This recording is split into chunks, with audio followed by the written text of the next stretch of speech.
Going to open the meeting, the special meeting of the Fairfax Planning Commission, presentation on objective design and development standards, Wednesday, September 28th. So due to the third state of emergency and to ensure public health and safety by limiting human contact that could spread the COVID-19 virus and pursuant to AB 361 and Fairfax Town Council resolution, this planning commission meeting will be held via teleconference only. There will not be an in-person physical meeting location. Members of the public may watch, listen, and participate in the meeting as follows. Watch on Zoom, https://US02 web.zoom.us/J/898-8655-4151. To speak during the public comment period, select the raised hand icon and you will be added to the speaker queue and unmuted when it is your turn. Listen by telephone 1-669-900-6833. At the prompt, enter the meeting ID 898-86-554-151. To speak during the public comment period, press *9 and you will be added to the speaker queue and unmuted when it is your turn. Meeting protocol.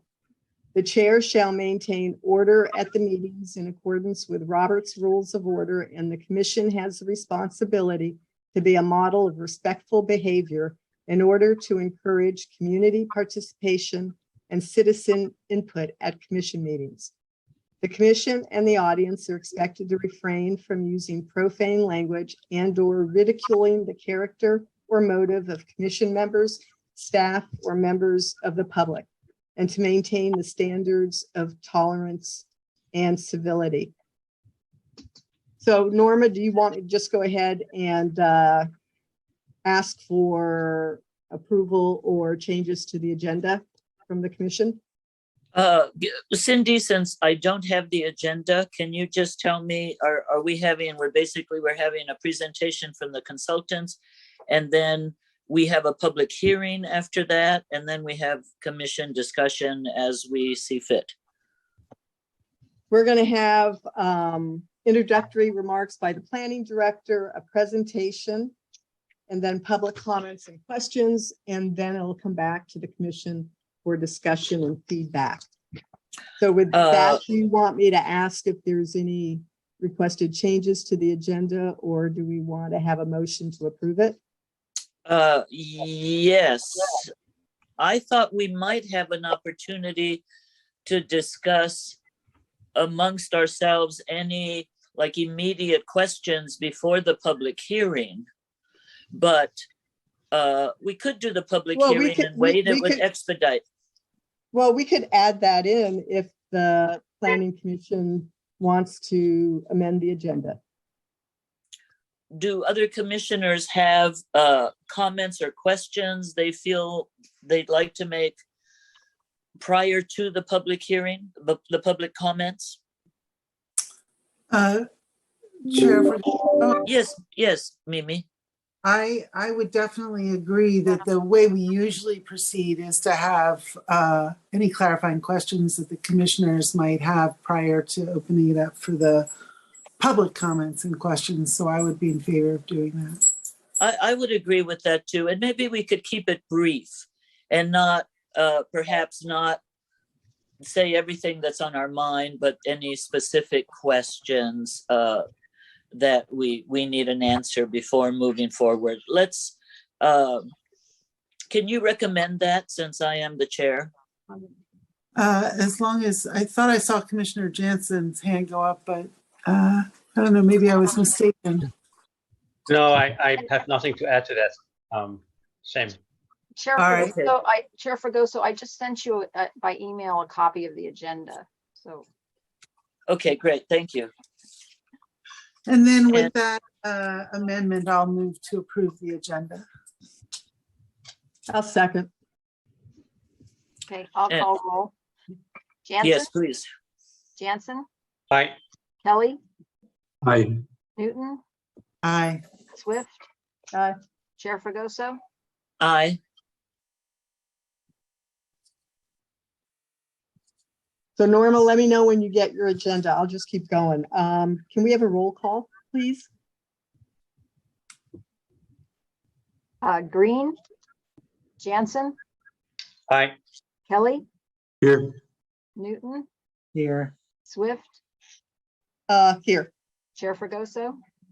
Here.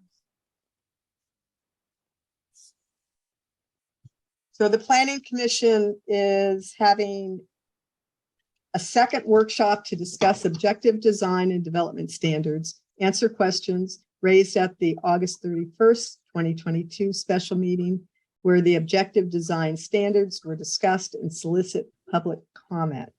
So can we have introductory remarks by our planning director? Yes, Vice Chair Swift. Good evening, Chair Fregoso and planning commissioners and public members.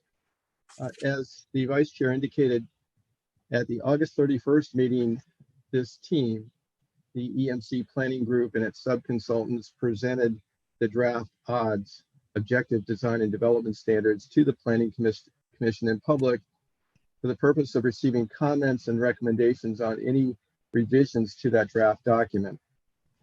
It was a meeting where we received quite a few comments and also suggested changes to the document. In the meantime, the team is made up of subconsultants of ELS Architecture and Urban Design, Schemata Workshop, and Urban Field Studio.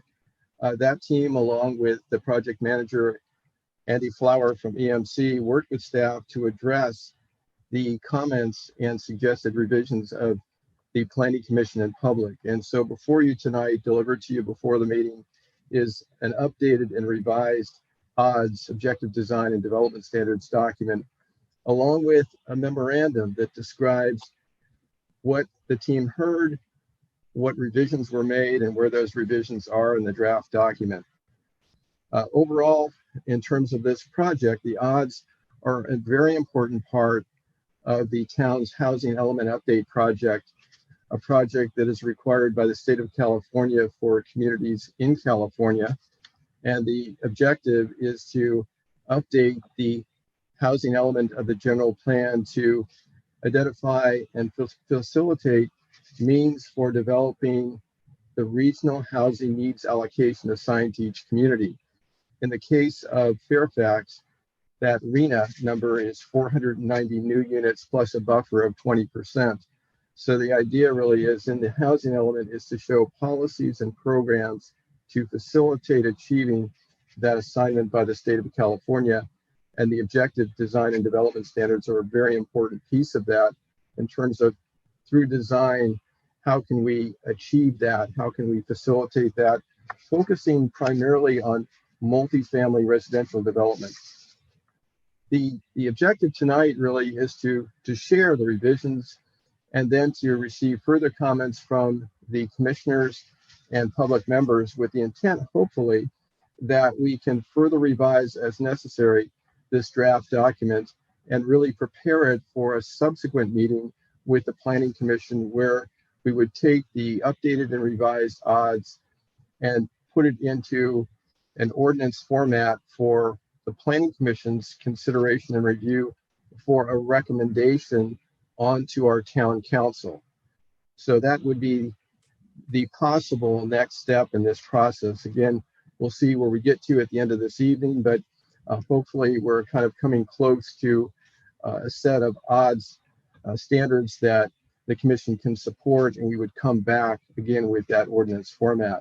So with that, that's my overview, my introduction. I'd like to turn this over to Andy Flower. Andy is the project manager with EMC, and Andy, can you take it away, please? Thank you. Thank you, David. I'll be very brief and pass the baton over to David Masonton, who has been leading this effort specifically. Thank you, David. Thanks, Andy, and thanks to all of you for taking the time out to look at this, because we, as a team, we've spent a lot of time, thinking about Fairfax and working through these objective design and development standards. And I think we're pretty excited about where we've been able to get to with the document that you received last week, and we're ready to talk about it in general. The way that I've structured this show is a quick little recap about some of the broad-based ideas about what we're doing, and then it's going to be followed up by a number of your questions that we've received over since the August 31st meeting, and we're providing responses to those. And I think the questions that everyone asked were fantastic, and I think they really helped us guide the direction of the document and helped us think about sort of the best path forward and how to make this work best for the town of Fairfax. Can everyone see my screen? We good? Yes. Good deal. Well, I can. So the document, the original document, the toolkit that was designed for the County of Marin was a 360-page document. Through the process of streamlining it for the town of Fairfax, we got it down to 150 pages. So we shaved about 210 pages off, and 32 of those pages that are still in it are definitions. So, I think one of our big goals was trying to make something that was appropriate for Fairfax, and that from a regulation standpoint, Fairfax would be able to kind of handle, and that people in the town of Fairfax that own property would have a solid footing on how to use the odds and what their property, what could be done on their property. We've also taken great pains to design the odds specifically for the town of Fairfax, and you'll see that extensively in Chapter 3. And I think it's really important because the odds toolkit for the county was designed to encompass the entirety of Marin, and Fairfax just isn't representative of that whole entirety. So we were very careful to try to craft it specifically. And then we really, through our discussions with you, decided to go with a form-based code approach, not use a building typology approach, which is to say townhouses and cottage courts and things like that. We're really talking about setbacks and heights and yards, so that we can adapt the scale to Fairfax rather than a particular type. Because one of the great things about Fairfax is there's a lot of variety within the town, and we want to support that variety with code that will allow it to continue and flourish. And then we've largely removed the commercial requirements. There were some that were included, including signage, that really aren't appropriate here because this document is really designed to be for multifamily. And the things like that in commercial that aren't included here, it reverts back to your existing zoning, which has not changed. And then we're not prescribing any style in here. We are talking about materials and qualities, which will allow people that come to Fairfax to develop something, to develop it in the Fairfax way, in a way that I think will match the quality of Fairfax today. And then just generally, we've referred back to zoning in the existing code for a number of issues that we'll talk about. So these two, the odds document does work hand in hand with your existing zoning on a lot of different respects. It's just that this document will be specific for multifamily development. So a lot of people have asked, where does the odds apply? So it is going to apply to developers, owners that come in and want to use SB 35 as a tool to get approvals. SB 35 allows a developer to get ministerial approval of a project, which is to say, basically it's practically over the counter. You can bring it in and it's all objective. You either achieved what was required or you didn't. But with SB 35, there are certain things that the applicant would need to do. At least 10% of those units would need to be affordable. If you do a project under SB 35, it has to be done under prevailing wage. But if a developer does not want to do that, if a developer cannot meet the odds, they can still take a path of discretionary review and get their project approved through the same process that they always have, which again would revert back to the existing zoning code in the town of Fairfax. So this is we heard a lot of great things. So I just wanted to just, at a high level, talk about some of the basic things that we heard from you all in the last meeting and through the questions. replacing the building typologies and the architectural design standards I mentioned, trying to understand the link between your existing zoning and where the odds fits into that. We heard very strongly that the parking counts should not be reduced in the town of Fairfax. They wanted more information about how buildings would respond to slopes, because certainly Fairfax is not a flat site area. There's a lot of topography, which is part of what makes Fairfax great. And then there was a lot of talk about, well, if we don't prescribe styles, how do we get sort of the quality that we want out of the buildings? And then there were questions about how to incentivize affordability and open space, how to preserve open space. And then finally, we agreed, I think, as a group, to leave signage out of this. And in the future, the commission may elect to take the signage chapter and modify it slightly and then adopt it separately within the Fairfax Code. So I just wanted to go through a couple slides to explain just generally what we did and the reasons why we did it. So what you see on the left is the original list of chapters in the odds toolkit. And on the right is the draft odds that we provided to you last week. One of the things that we noticed outside of just the size of the original document is that if you were actually going to go through and figure out your approvals, you would have to jump back and forth between different chapters to try to kind of understand how it worked. So we designed it a little differently in that we tried to do it in an order that would be logical and you wouldn't jump back and forth as much. So the first few chapters talk about the process and what zone you would be in. Then you go in and figure out what your allowable building area is and what your parking requirements are.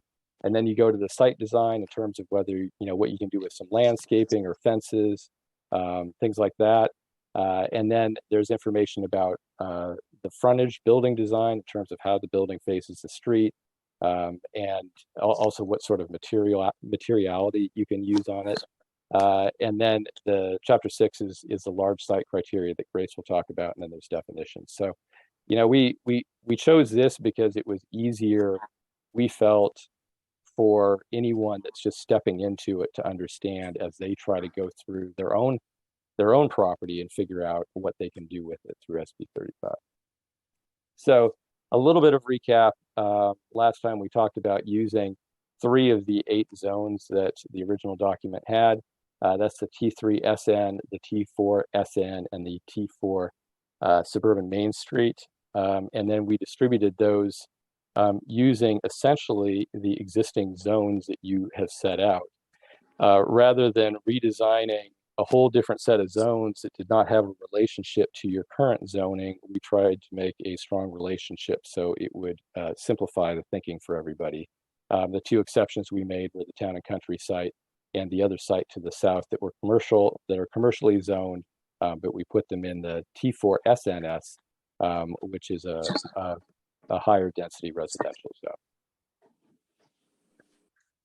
So now we wanted to kind of start running through some of the questions that we heard and try to respond to those questions in the best we can. And I think there's going to be follow-ups from this, but we'll go through the presentation and then we'll take questions after that.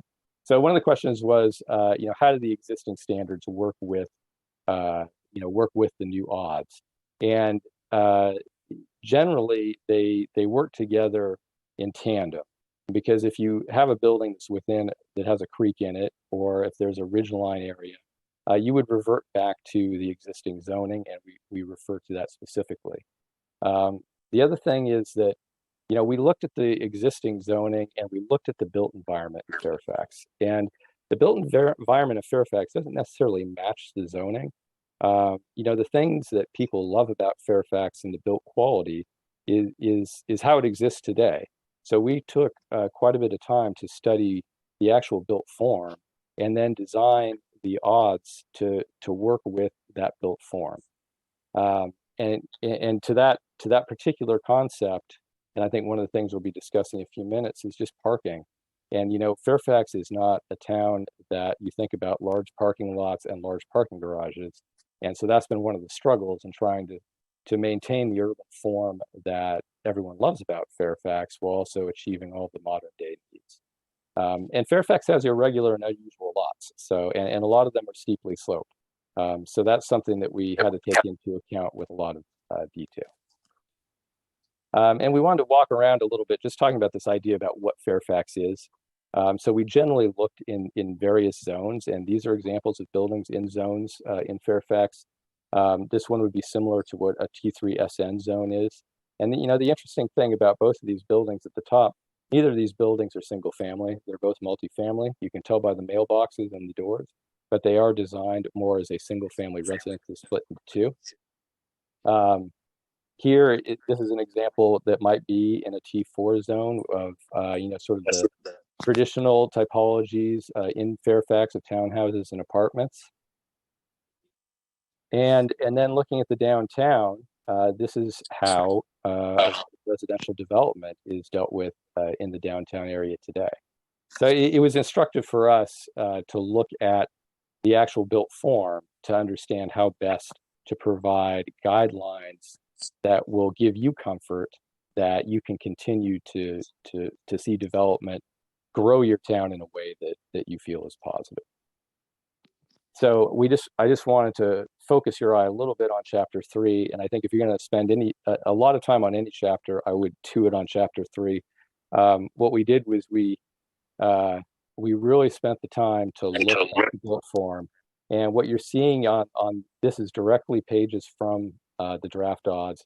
We use aerial photographs of Fairfax in particular zones. We use houses and views in Fairfax. We understand the site conditions, and we design the way that the building is measured based on the types of slopes that you see in Fairfax. And like one of these things, just as an example, is when you have a steeply sloped site, the parking, you really can't push it into the site. And this is an example in Fairfax where the parking is right up to the street because the slope drops off so quickly. So we've designed the zoning to take into account that type of condition in Fairfax. This is a question that we just wanted to show specifically how we are referencing back particular items on the existing zoning. There were questions about the creek setbacks. So what we've done is in the setback section, we have, we footnoted it down that, the buildings must conform with the waterway setbacks and the ridge line. So these are, we don't change those. We don't adopt those. We don't put the verbiage into the odds. We just refer back to your existing zoning. The one thing that I want to mention, because it was brought up in the last meeting, there were questions about view corridors. So the ridge line protection area is designated in a map. So that is objective. The problem with the view corridors is I don't believe it will be considered objective because it is up to the Planning Commission to determine the significant corridors which are affected by each project. And that is going to be a difficult thing to be considered objective. And view corridors are very difficult because it really does depend exactly where you are standing. And then on materiality, I took some excerpts of the section that I put in. There is still more work that we need to do on this section in terms of providing some visual examples and I think some more text, but the overall idea is, the question was, how can we get the human scale of design and craftsmanship without dictating a style? And some of the language that we've used is, fine-grained material modules and textures at the ground floor, which is to say that you're going to have modules like brick or small stone. So when you're walking along, you actually feel the scale of the building materials. We talked about building materials wrapping around corners, and when there's a transition of materials, it doesn't happen on an outside corner because that's not how traditionally buildings would be built, and that's not how the materials would join. Material changes should not occur in the middle of walls either. And then we have provided a list of various materials, and I think this is something that we'll have to spend some more time with in terms of what's appropriate. But we are trying to select high quality materials. We are asking that they not be treated as a surface application. So this is.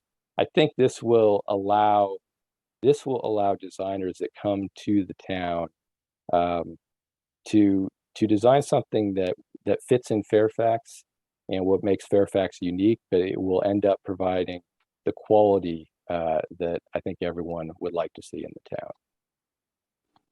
So parking. So parking is a fun one. So what we did So what we heard at the last meeting was that you want to preserve your existing parking, which is to say that you have one space for studios and 2 parking spaces for a 1-bedroom or greater. And then plus with the guest space, every guest space, you need 1 guest space for every unit. So we looked at that for the T3 SN and T4 SN. But for the downtown, we had some concerns that that was going to create too many parking garages, and it was going to be a significant drag on any potential growth there. So what we've shown is we've shown 1 parking space for all units across the board. And what we'd like to do for guest spaces across the entire town is instead of requiring 1 space per unit, we require 1 space for every 4 units.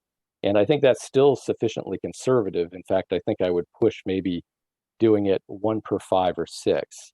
And the reason being is that when you look at the type of development that you're going to see, whether it's a 10, 25, 50 unit building, we don't know. But with the current zoning that you have in place that requires that 1 guest space per unit, you're required to build an equivalent size parking lot or garage that's the same size as the building you're building. So if you build a 10 unit building, it's going to be about 11,000 square feet, and you're going to have to build 10,000 square feet of parking. If it's a 55,000 square foot building, you have to build 56,000 square feet of parking. And I think the problem that we see with that is just that's not Fairfax. Fairfax isn't a bunch of parking garages. And I think there's a lot of future ahead. I don't know what's going to happen with autonomous cars or anything else, but it's a huge thing to require and to take on, not knowing kind of what the future of all of that may be. And we certainly don't want, downtown Fairfax to turn into a lot of large parking garages. So with that, I'm going to hand it off to Ryan actually to talk a little more about the parking, because Ryan, you've kind of looked at the School Street site as an example to illustrate that conversation. That's right. So I thought just to give people a little context, we would test a few different scenarios on how parking influences not only your unit count, but it influences the unit type. A developer doesn't mind building lots of parking if they can offset that cost with lots of construction. Since there is a 3-story cap on the construction, they're going to maximize their return on that investment by building less units, larger units if there's less units to build. So in scenario 1, we have 24 units, and essentially these use the 2 per unit ratio plus 1 guest space per unit. We're assuming we can get about 14 spaces on the street, so that figures into it, but it helps a little bit, but not a lot. So these 24 units are about 18 units per acre, and they would likely be 3-story townhomes with parking on the first level. And that tends to be a 3-bedroom, 1,800 to 2,000 square foot unit. And in Fairfax, that would probably not come very cheap. So what it is not are studios, 1-bedrooms, or small 2-bedrooms, which are more of an entry-level product. So in scenario 2, where we drop the parking ratio to 1 space per unit, you are across the street from a grocery store, you're walkable to restaurants, to recreation. At this rate, with the same envelope, the same 3 stories, we hit 58 units, but the units are smaller. And these are mostly 2-bedroom flats, in this case at about 800 square feet. Scenario 3 is where you take a bit more urban approach, where you drop the parking ratio to 0.5 per unit, and it pushes you up to 118 units, which then becomes much more of an entry-level community. You get studios, you get 1-bedrooms, and some 2-bedroom units. It could also, it could be a senior housing solution, but it could also help bring more young people or artists or folks like that into Fairfax. So that's just kind of 18 units per acre is really common for townhomes. 40 units per acre is pretty common for 2-bedroom flats. But to get a higher number, which may help you with your housing element, it's really a function of the parking ratio. I think going with underground parking in a place like this certainly would help the supply, but at 40,000 to 60,000 a space, depending on water table issues and things like that, it really does throw, into question feasibility, especially at a three-story height. Next slide. So a few of the other questions that were really helpful in us making sure that we're exploring the right issues with the odds. One was the odds as they were given to us really had a focus on flat sites. It was apparent in most of the illustrations and a lot of the diagrams. And flat sites are great in that they can support alleys, or you can drive the car into the back. And Fairfax does have a few examples where the parking's in the back and the cars go down a shared driveway to reach that. But those are in the flat areas predominantly. For hillside slopes, you really want the cars to be very close to that property line or to the street. You come off the street and you want to park the car so that your car isn't either navigating grade or you're building platforms to support the car or carving very deeply into the hillside to park the car.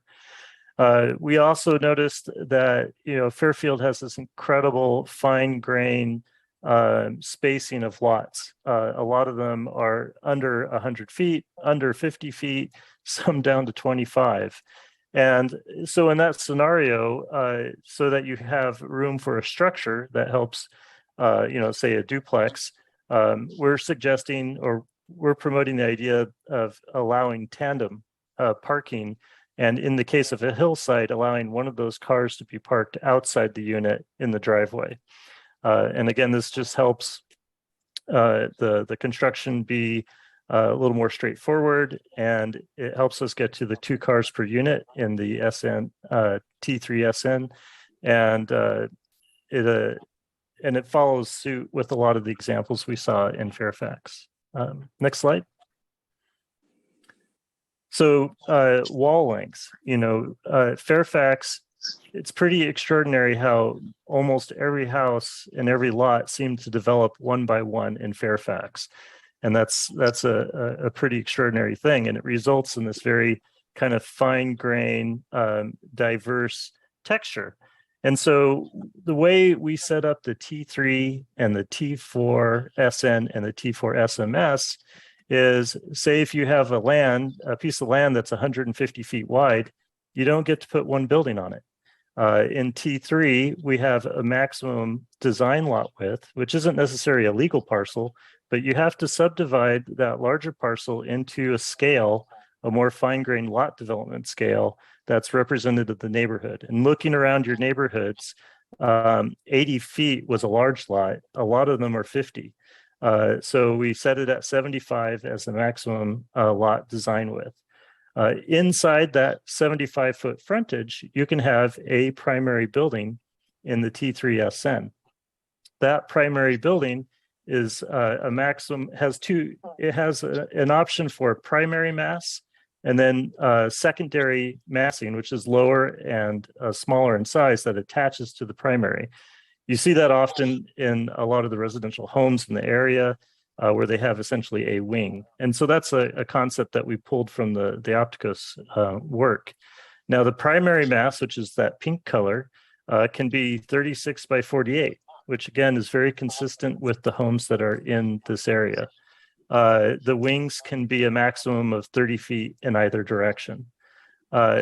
This all depends, of course, that it fits within the allowable buildable area defined by setbacks, and whether or not you have an accessory building. So basically, we're giving the maximums, but we're also giving the outward constraints, the setbacks, that will then inform to what shape these buildings take.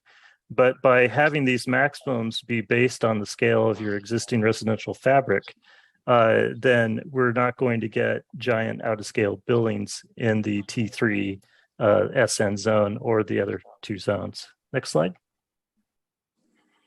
So T4SN, this is set up so that your maximum building width is 68 feet. 68 feet is either 3 regular townhomes or 4 narrow townhomes.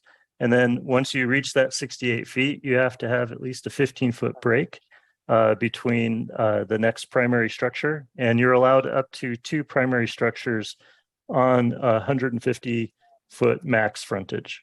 So say you have 600 feet of property.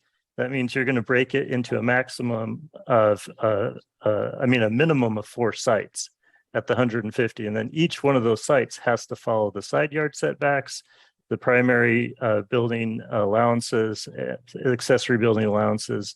So that essentially from the outward face, it looks like there were 4 different developers that developed the 4 parcels, even though it's one legal parcel. Now, the other criteria that we have within this is that 10% of the site is open space, and the accessory buildings have to be 15 feet apart from the primary buildings. And then from design site to design site, there has to be a shift in the aesthetic expression of the building. And so that you don't get the cookie cutter, rubber stamp down the line repetition. Next slide. For the T4 SMS, and this is something that could happen on the school street site. This is a parcel that's a little bit further north. The plan diagram on the left is based on a parcel that's a little bit further north, just south of the 2 churches, which basically shows this is a 200-foot parcel. It therefore has to be divided into 2 design lots because you can't exceed 124 feet. The maximum wall length of the buildings, massing is really based on a parking module of 60 feet. So it has 120 feet and then a depth of 60 foot. So the kind of housing this would lend itself to would be either double loaded flats, where basically you have apartments facing both directions with a corridor in the center, or townhomes, such as the one shown here in the photo. Next slide. Addressing concerns about side setbacks and development component offsets in the hillside areas to feature open space and adequate structural separation. What we've done in this instance is the 10% requirement for open space on the site. It plays a key role in keeping the buildings, keeping enough landscape around these buildings. There are a lot of conditions that are in your building code that talk about erosion and slopes, and those will still need to be addressed. But for the purposes of giving some basic kind of maximum parameters about where your building can go, our site establishes setbacks. The buildings have to be 15 feet apart. Accessory buildings, once they go above 16 feet in height, they have a bigger setback from the property line, 7 feet. If you are subdividing a larger site into, say, 3 single-family homes, you can do a 5-foot separation from the house to the property line. But if it's a duplex or a triplex, you have to have 7 feet on either side of that structure. So when we have more units, we have larger setbacks. At the rear property line, we're requiring that the primary mass be 20 feet from the rear property line, or the primary structure, sorry, be 20 feet. Accessory buildings can be back there, but the primary structure, which is larger, needs to have that 20-foot separation from the rear property line. Next slide.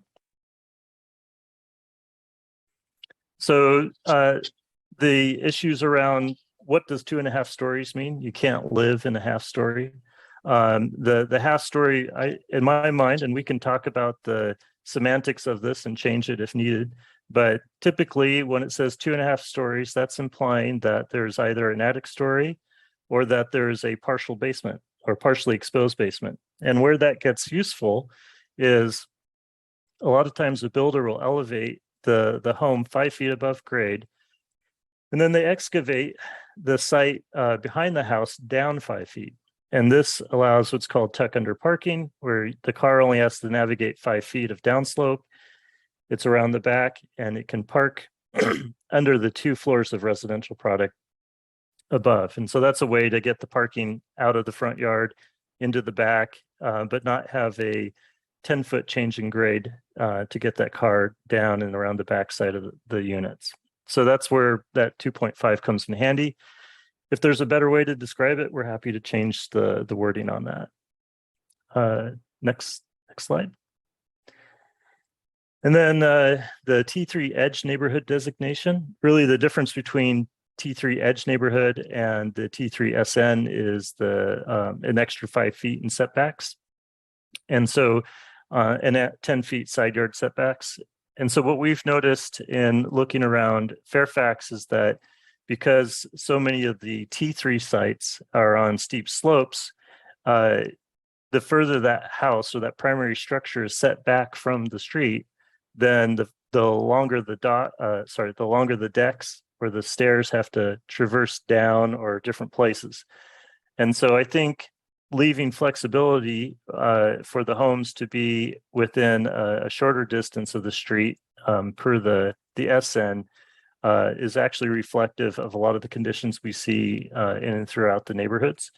So that was our thought there. But again, we need to hear your input on that. Next slide. So I'll hand it over to Grace. Thanks, Ryan. Okay, so I'll be talking about the chapter that became what was chapter 10 is now chapter 6, specific to large sites. And we, in looking at this chapter, felt that a lot of it was really written towards a generic site that was largely flat. And of the 3 sites that are noted here, these were the 3 that are being considered for the sort of extra large sites in the housing element. So we were looking at those to kind of do some tests of these potential sites.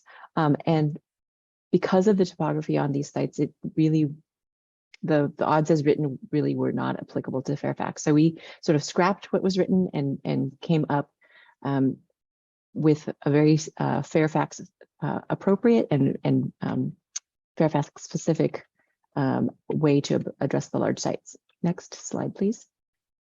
So I'm going to kind of take you through, it's only, this chapter is only 11 pages.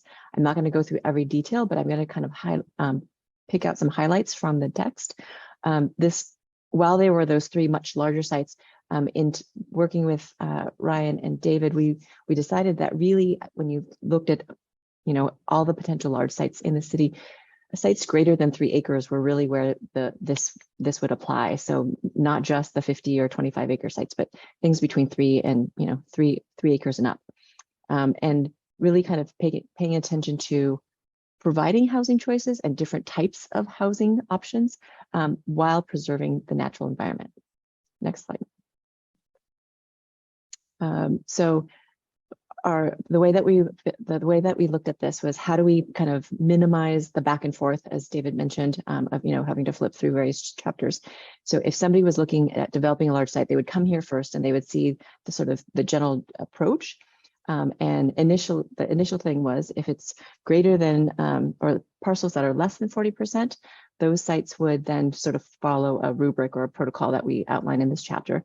And the development sites that were greater than 40% slope would require discretionary review, because those sites, and I'll show you kind of what I mean by that, those sites have so much topography, there's not a way to sort of like evenly, uniformly kind of say, okay, this is the formula in which you can develop these sites and then everything will be solved. So those sites we kind of left off the table, regardless of size. Well, 3 acres and up, if it's a very steep slope like that, we said it needed to be reviewed. Next slide. We included a section about to incentivize affordable housing. So we said developments that were including either 20% or 30% of affordable units, and that was just defined by moderate to lower income households. That actually is a specific income band, and I'm not going to go into the details of this, that are described in the state's housing density laws. And so I looked at those and said, okay, in these areas, we can incentivize these affordability inclusion by providing some incentives or concessions, as they're called. And we looked at 3 ways to do that. So incentivizing through the additional height, through a reduction in parking, and through a reduction in civic open space. Next slide. So this is sort of the rubric in which to follow. The original odds had sort of 6 steps that you had to follow, and those steps didn't really make sense, like I said, on sites that had a fair amount of topography. So we kind of broke it down to really essentials. You have the blocks. So if you have a large site, first you create sort of the blocks of that development, of kind of what's a realistic size of development, and then introduce the streets and maybe the civic spaces, and then really to place the buildings into those sites. And we didn't break it out into like specific development sites. Our thought was where we were silent on things that the development team needed to refer back to the code sections that Ryan and David discussed. All of the detail that Ryan just went through for the T3 and T4 specific sections, those would apply in the development of these blocks. It was really when they were looking for additional guidance or specific guidance that they would then need to continue on in this section. Next slide. And unlike the other parts of the odds, we did sort of bring back 3 housing types, trying to think about that earlier purpose of trying to incentivize different housing choices, as well as trying to preserve natural open space. And those, and I'll describe the open space in just a bit. So we actually defined and sort of brought back 3 of the housing typologies that were in the original odds. So there's the cottage court here. We gave short descriptions of what those were, and indicated sort of any special standards, development standards that would be noted. The ones that are the most notable are parking and open space requirements. So in this section, we're trying to incentivize increased housing density. And by doing that, that's the mechanism in which that we can incentivize the open space. And I'll show you an illustration of this in a little bit. But basically, we looked at reducing the parking requirement. If a cottage court was used, the developer could have a reduction in parking by 0.5 spaces. And then we sort of detached the need to assign each parking space or that you didn't need to assign 1.5 parking spaces. Like you can't have half a car and half a space. And so really the idea was that each dwelling unit would be assigned 1 parking space with half a space going into sort of an aggregate pool of visitor parking. And then the open space, I'll go into more detail about this, but we're trying to incentivize and encourage open space. We had a minimum open space requirement of 10%. And then we have smaller civic spaces and then private open spaces. And I'll describe what those mean in just a moment. So we'll move on to the next 2 examples or 2 types of housing. So the other typology that we included was the neighborhood townhome. And the idea with the townhouses was that it clusters the development and allows for more density. We said for sites that are within a 15-minute walk shed of Sir Francis Drake Boulevard. So areas, we were originally looking at like areas that were very close to the existing commercial core, but we realized it was more than trying to define the commercial core. It was access to transit and other things that would make those sites more attractive or connected. So we said that sites that were within a 15-minute walk shed of that, that they could be parked at a ratio of 1 parking space per dwelling unit. All the other sites that are farther away from that main thoroughfare and the commercial activity around it would need to be parked at 1.5 spaces per dwelling, much like the cottages. And then this is where we try to incentivize. So if you do that higher density and you get the lower parking count, that allows the developer to say, okay, then I'm willing to provide more space, or I'm able to provide more space for natural open space. And I put it in red here, the 15, because there was a typo I noticed in the documents that were sent to you. So we'll update that in the final draft. So we're trying to incentivize more natural open space by reducing the parking requirement. And again, this is in areas that are specifically more walkable. Okay, I'm getting kind of too lengthy in my description. I'll move on to the next typology. So the multiplex is the other typology that we carried forward with this chapter. These are sort of apartment multiplex, meaning that it could be something more than individual townhouses. They could be stacked flats. It could be, a townhouse with a tuck under apartment below it or above it. So it could be a variety of different configurations, but it really allows for taking advantage of the grade and the fact that it could be 2 stories on one side and maybe 3 stories on another, or 1 story and 2 stories, just acknowledging that the grade might be working to our advantage. This has a similar sort of parking reduction and open space requirement. I'm going to move us along to the next slide. And then the 3 different types of open spaces I think are important to talk about, because I just mentioned and discussed the natural open space, but there are 2 other types.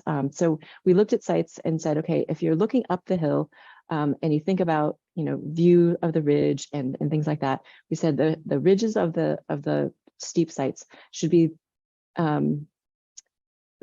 prioritized for where the open space would be. So you wouldn't look up and see a bunch of housing and building development. You would see kind of recreation space or natural spaces up above there.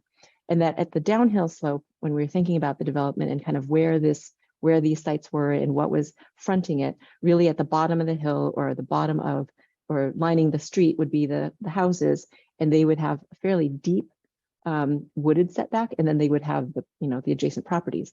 And that we were trying to think about, like, how do we preserve that view of that forested wooded area? So we said, when you have a large site, the downhill boundary of that site, there should be a setback of 50 feet. And we said 50 feet because it seemed like that would give you enough to maintain sort of like a couple of layers deep of trees that would help preserve that wooded view from the street level. So that was kind of a requirement out of the gate for any large site, to just think about that setback. And that's really when the sites are actually 300 feet deep. If they're much smaller sites, then they wouldn't have to have that requirement. Because you can imagine different site configurations and where that might not work. We're thinking really of the 3 large sites that we were looking at. Next slide, please.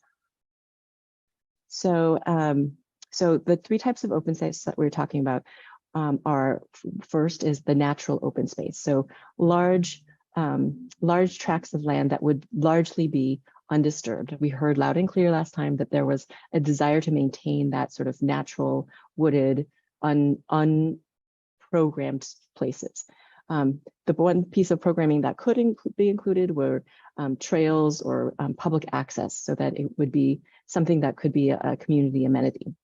A question that I have for all of you was, when we were trying to think about location and size of these things, I highlighted here that perhaps that the natural open space should be fronted by at least one street, and this would allow access to that space.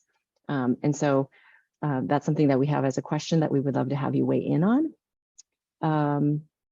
And then I'm going to keep us moving on. The other 2 sites, if you can move to the other 2 types of open space, we defined civic open space. And so this is like communal area that is more programmed and more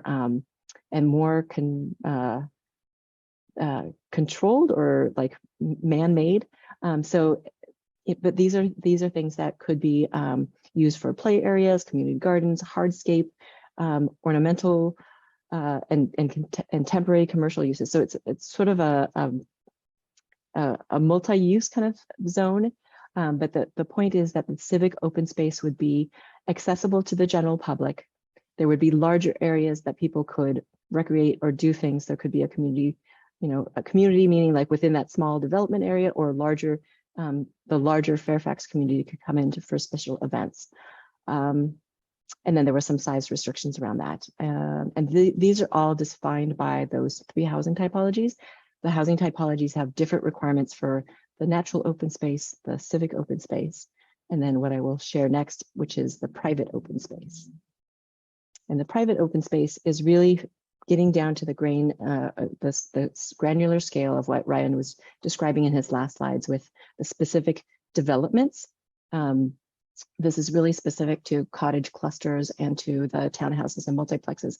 How do you create open space that is either directly outside of somebody's door, or could they be aggregated to be open space that might be at the center of a cottage cluster or a cluster of townhouses or something like that. But it's intended to be private for the residents that live immediately adjacent to that open space. Next slide. Sorry, I have a fire trucks going by here. To give you a few examples of, and we all heard you wanting to see how do these things apply to slope sites, especially the larger sites. So I have a couple of examples of cottage housing. This is sort of on a gentler slope. Of the 3 sites that we looked at, one of them has a much gentler slope, so we could imagine how this terracing could happen. This is at the cottage cluster scale. If you go to the next slide, this one has a little bit more topography change in a shorter distance. So again, you can see how there could be, a cluster of cottages with private open space and sort of larger gathering spaces and things like that. Next slide. This is looking at a cluster of a higher density. So this is in Nevada City, where there are townhouses on a fairly steep slope. If you go to the next slide, you can see on the left-hand image, oops, oh, actually, then I guess we'll have to stay here. But the slide that I thought was going to be next is no longer there. So this slide, yeah, I don't know where it is. Yeah, if you can go back for a second. The slide in Nevada City, the images on, or the image on the left shows people standing on sort of like a walkway or a bridge. And that's because that central path that you see on the right image, from that central path, you have to step across across a little, not ravine, a little dip down, because the homes are set above that. And then on one side, you have to walk down to get to your homes. And so there's trying to address the grade in different ways. And yep, we'll keep moving on. This is an example of a multiplex where it is mostly townhomes. There are some stacked flats, and there's even a more significant 3-story commercial building on the. If you look at the image on the left, the mass that has the yellow with the blue roof is actually 2 stories of apartments over a commercial level facing the street.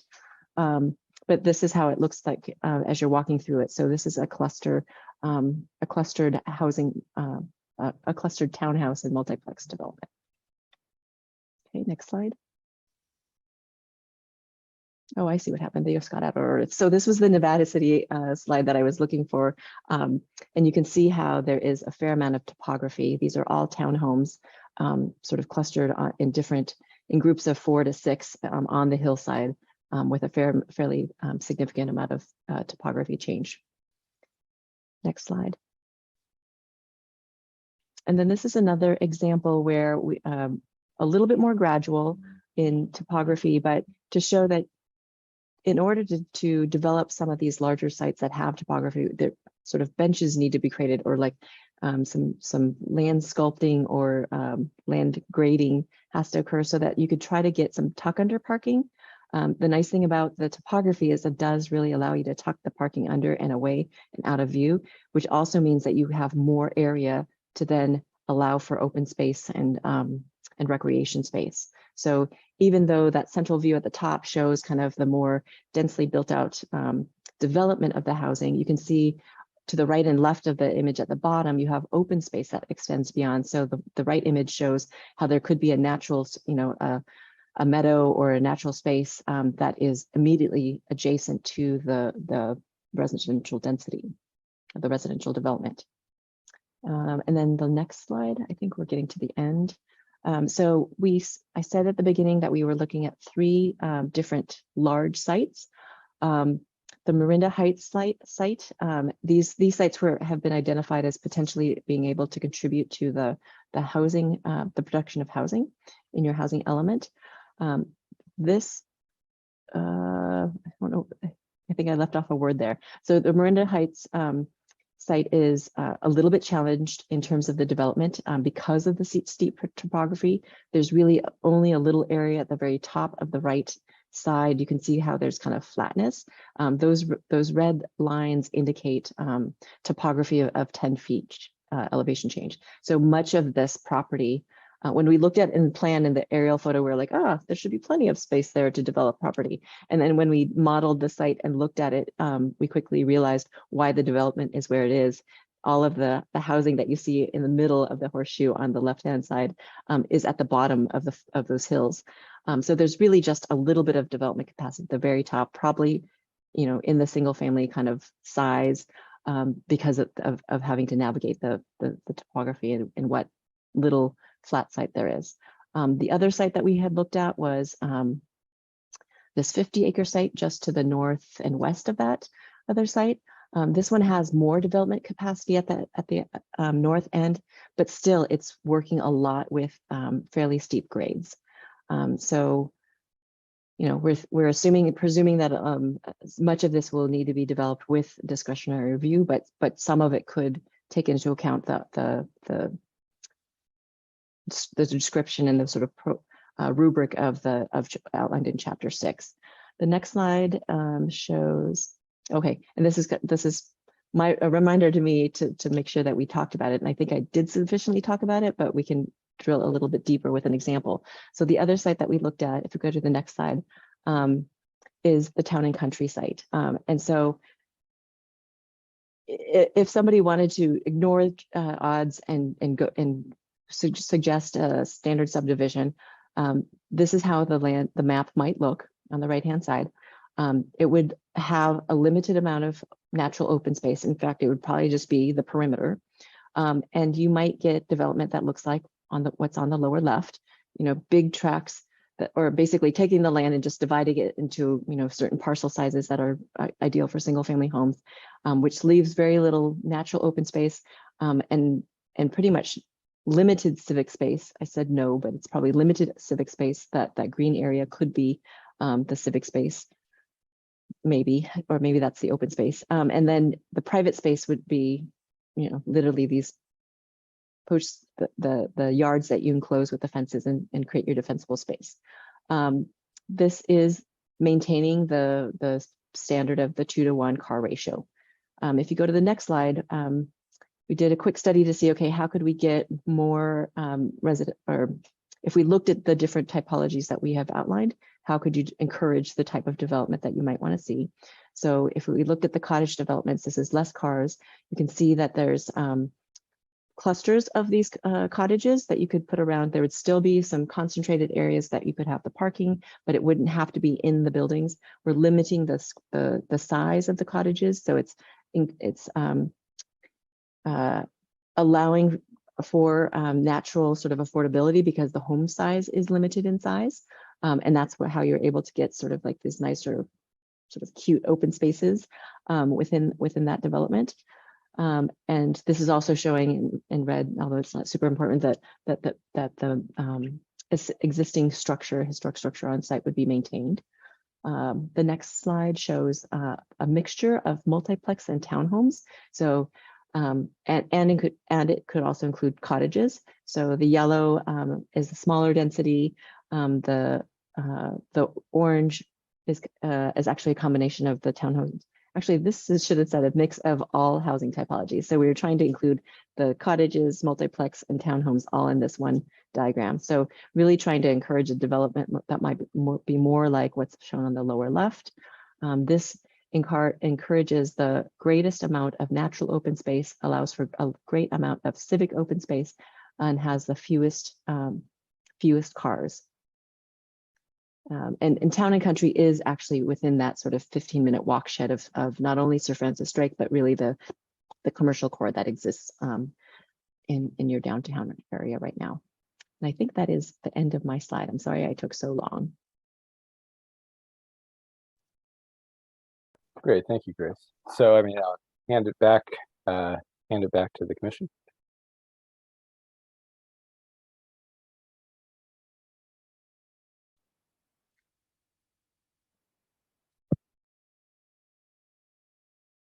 So now Okay, this would be the time for commissioners providing questions.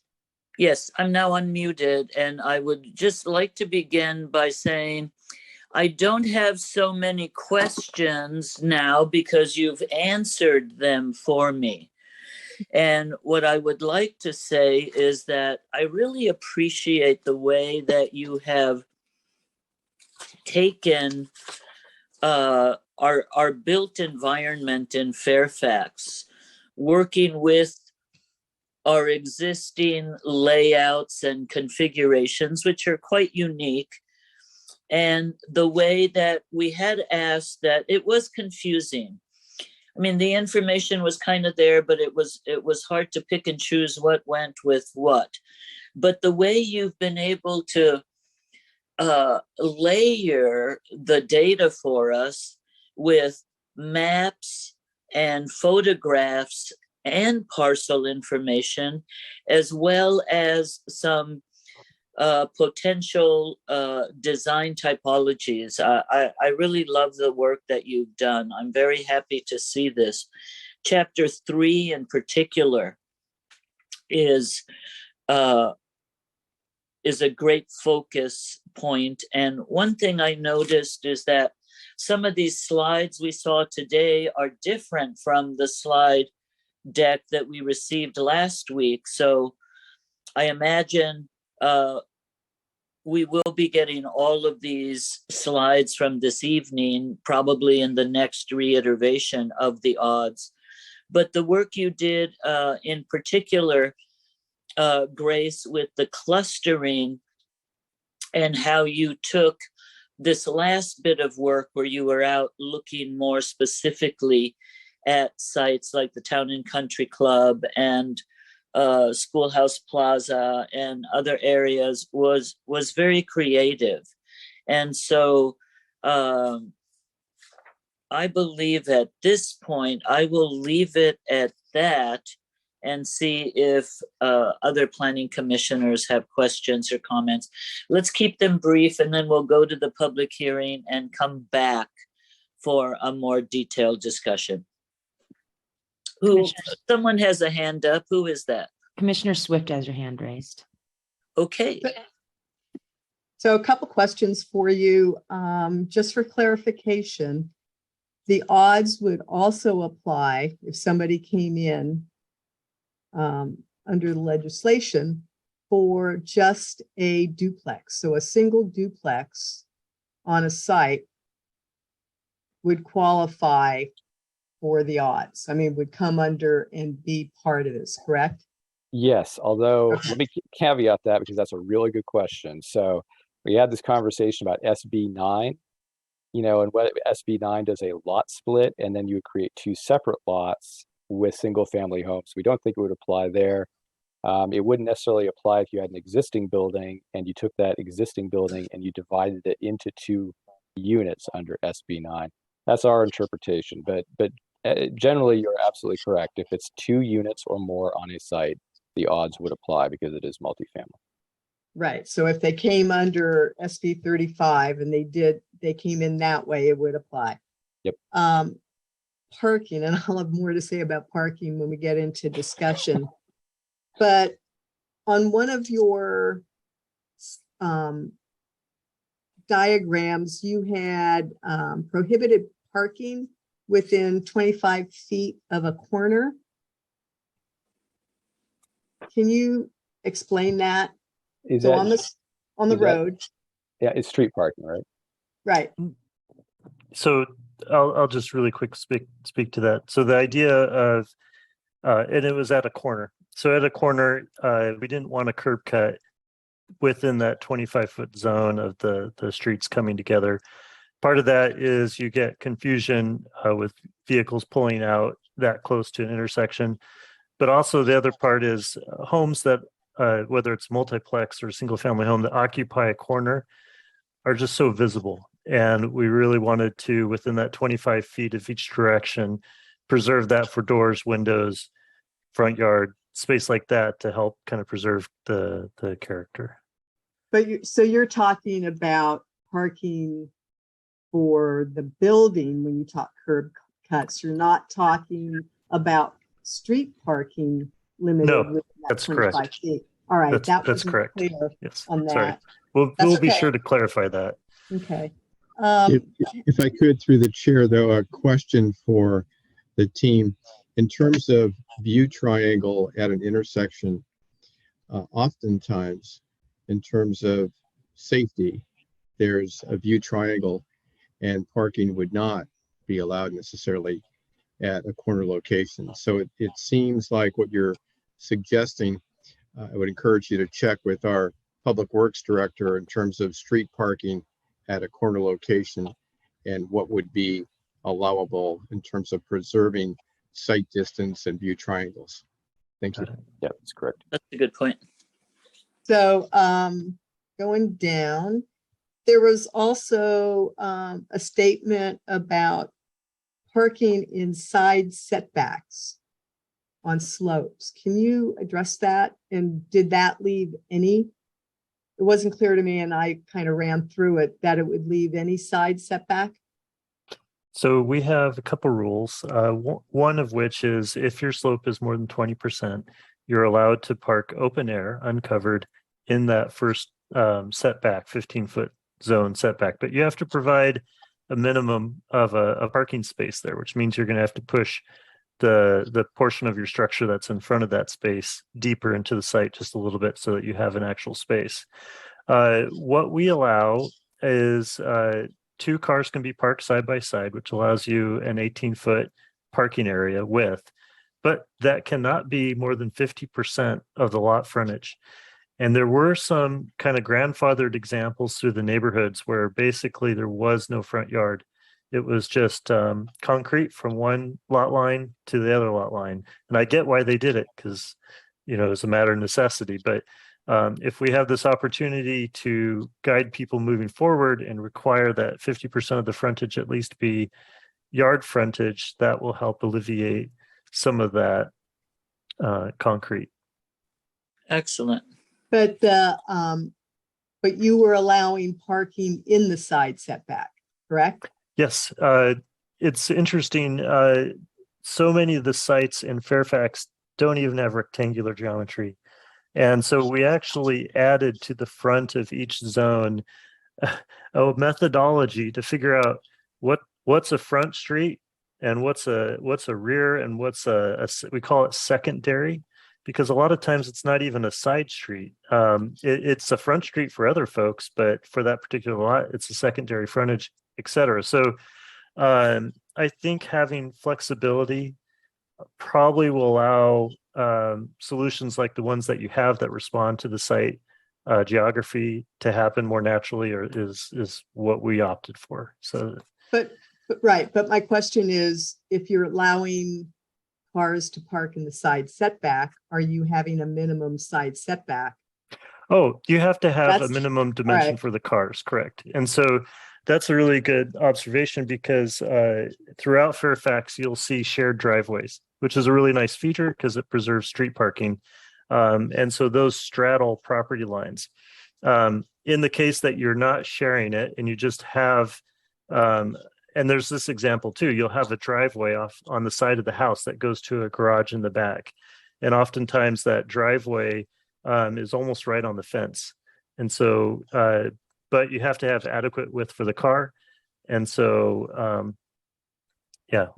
I guess I'm more concerned in asking the question because we normally have a minimum side setback on houses to allow for public safety or whatever, that we don't have cars there.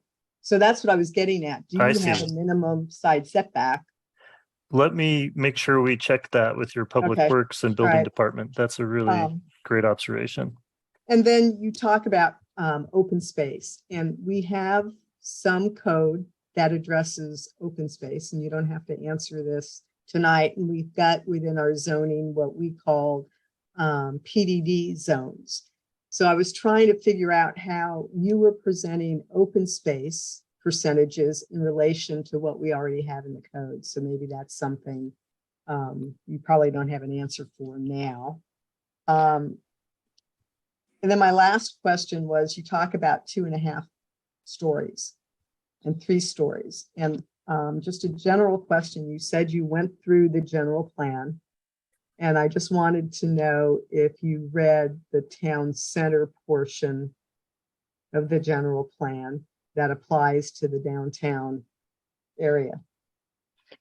Actually, I spent most of my time in the chapter 17, R 7.5 and R6. So I'll let either Grace or David or Andy speak to that question.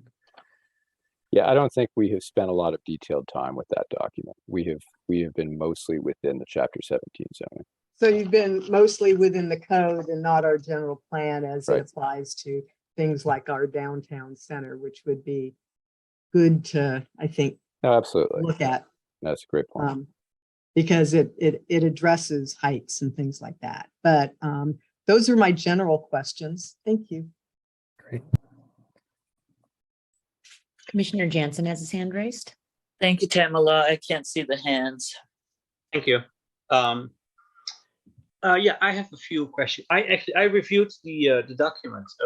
A very good document, the way it stands now. I had a bunch of questions there. Specifics, we'll get to that. I might actually have a few more questions instead of less. But first, general questions from you based on the presentation. I heard a couple of things, and in a few samples, I heard the word discretionary review come back, and I've also actually seen it in the document. For instance, to give an example, slopes larger than 40% would invoke discretionary review. Now, how can you do that within the context of what we're talking about, SB 35? And if you can, then why can't you do it for the rest? I mean, I think if there is an extreme slope condition, I don't know, Ryan, you might be best to kind of answer this, but if there's an extreme slope condition, is there a reason that these odds would not apply? Because I mean, the idea is that if you check the boxes in SB 35, you should be able to submit it. If you don't want to go via that route or can't go via that route because of some unique situation like that, you would go through discretionary review. So discretionary review does still exist in some instances or by choice. But Ryan, do you have thoughts about extreme sites like that? No, I was not focused on over 40%. What was interesting is we went through an exercise on AutoCAD of laying out, a section for a house or a duplex based on various slopes, and it's a massive headache over 20%. And then I spent some time on Street View going through the oldest neighborhoods that scale up where the funicular used to be, and like, don't know how they got stuff up there. So my question is not about how difficult it is. It's the very fact that within the presentation and within the document, you can invoke discretionary review. It's about the procedure. How can you do that? So the procedure is that what we've tried to do in the odds is outline and describe sort of a protocol or a rubric that a developer and a development team could look at and say, okay, if I follow these rules, then I have satisfied the requirements to take out that sort of objectivity, right? Or to allow for that objectivity. The sites that are greater than 40%, and we actually took Ryan's, sort of sections and then sort of put them all around the slopes topography to see, would they work anywhere? When you have slopes that are greater than 40%, there's no way to apply sort of a general rule that could be used. There's no way to do that. And that's why they have to go to discretionary review. There's no way to say, okay, when you have slopes like that, you could put the road in like this and degrade the sites like this, because there's too much topography to deal with. But if somebody was able to figure it out, they wouldn't need discretionary review. So you basically should be silent about it. Yeah, you should be silent about it, and then that's it. Yeah. If it doesn't work, it doesn't work. I mean, right. Okay. So then the second thing that I think is important, the large sites. I heard that the part in the incentives that you listed. Basically, more height, less parking, less open space. I think I heard you say that correctly. But then later in the presentation, it comes forward that you actually try to increase open space, which I think is probably the good thing to do. And then the samples that I see, most of them have significantly more open space than that 15% that is talked about. And the distance between the buildings that I see are significantly more than just 15 feet. And then you think in some of the later samples, a very interesting mix of your different T2 and T3 and T4s. And all of those things don't match with if I apply the rubric or the odds, just literally as it is.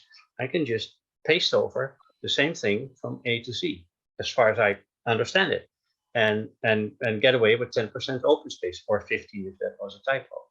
So I'm worried there's a disconnect between those two things of what we would want and how currently only that particular aspect is defined in the draft. Do I misunderstand that, or is there still work to be done? It's a complicated question, I'm aware. Yeah, and there's a little bit of work that our team needs to do. When we were setting out that rubric, we actually had shown more units, and set up those 10 and 15% standards. And then as we've been after we've submitted the draft to you, we did look and see, okay, what if we reduced?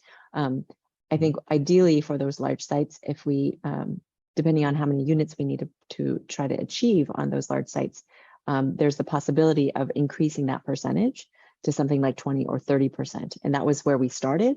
And then we kind of went backwards to try to accommodate more units, and sort of we're back again. So I think that's something that we're still kind of working out. The goal is to incentivize more open space. And the means by which to do that is to reduce, kind of to Ryan's point with the descriptions that he gave, to reduce the number of parking is actually the way to incentivize that larger open space, because physically you need the land area to be able to provide that requirement on the more flattish sites. Yeah, that makes sense. But so first of all, I understand correctly that, I misunderstood it, or the statement that less open space would be an incentive is incorrect, right? It's more the other way around. You're trying to find an incentive to develop more, but you make it basically more a condition. If you want to do that, you have to provide more. That's at least the idea. Okay, that's good. Then the other part of that is I see those missing. I mean, it's going to be very complicated to achieve that, but the missing parts between the good samples and studies that you do versus the descriptive definitions or the algorithm of the odds, because that doesn't talk to it. The odds does not give you the incentive to mix T3 and T4. Like I've seen an example. It's great. It's a good idea, but so I think there needs to be a refinement. Let me leave it at that. Let's move on to the next. That's great points. Who's next? Commissioner Kelly has some questions. Okay, thank you. In general, I want to say that the work is looking great. The sensibilities, attitudes that the document seems to be taking is definitely in the right direction. I appreciate it. I had a couple of very specific questions. I think they're easy ones. I just wanted to make sure they're asked. The materiality standards that you named, I want to make sure that they're not in any way in conflict with WUI requirements. Okay. I believe most of our town is in WUI zones, so I think that we just want to make sure there's not a conflict. For sure. Yeah, no, that's a great circle point. back and make sure that those materials accommodate that. That would be great. Sure. And the other question I had is about parking, and I do really appreciate the sort of the test fit exercises that you've gone through to illustrate for us what might happen. Is it possible to mandate different requirements for different sites with regard to parking, and specifically requiring public parking on some of the sites that are near the transit corridors. One of the sites that you showed, it just occurred to me that, geez, there's a lot of folks that park there now that might not be even going to that site, that might be just walking downtown. So that's the question. Is it possible to actually mandate per site different parking requirements, specifically mandating public parking? I think I'm probably going to defer this one to Andy. I mean, there's an aspect of spot zoning here, but you could do an overlay zone for the downtown that might be able to handle some of that idea. But I mean, I think you would have to incentivize that strongly, you know, to encourage the construction of spaces. I think one of the alternates that you could think about is, you know, trying to create a shared parking, shared use agreement with the garage. So if you have residential uses and people are gone during the day, shoppers can come in and use those spaces. So they're not, you know, owned spaces, so to speak. Andy, do you have any specific thoughts on the zoning there? I also like the concept of shared parking. That would be, particularly for any mixed use that might get constructed, it could be shared within. We have to be careful of a takings concept for what we might require for a public good on a private property site. So it's a delicate balance, but it's worth looking into for the mixed use concepts, especially. Yeah, I think it's especially in like the downtown, we want to try to maximize that parking, and if we can use it for multiple uses, all the better. I would appreciate some study of that. It would be great. I think one of the challenges before we leave that topic is with the cost of structured parking and the building height cap at 3 stories. You know, building a parking garage is probably not a feasible option for any of the zoning criteria that we've created. You know, if our zoning criteria allowed 5-story structures where the first level is a parking level with maybe some active frontage, and then there's 4 stories of construction above it, then you start looking at, you know, kind of a different formula. But currently with the, for instance, when we did the school street study, you know, we only got 59 spaces, and it was being fairly aggressive about how the cars got into that site, and left room for housing.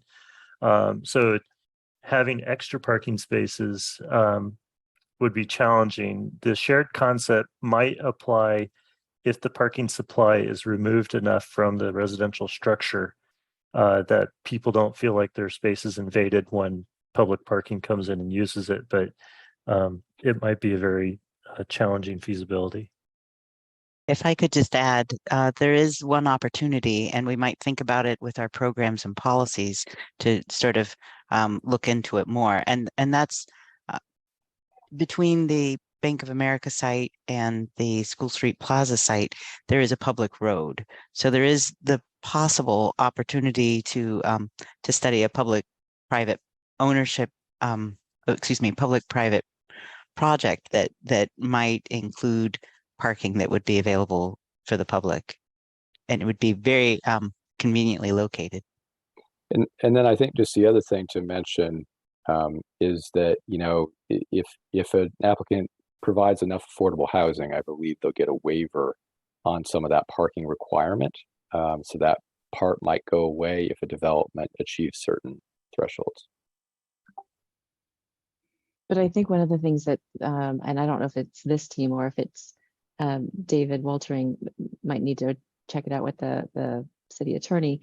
I don't know how you can mandate a public use on a private site. So if you can imagine me saying to you, Brett, hey, Brett, on your single family home, I'm going to require you to allow the public to park in your driveway apron.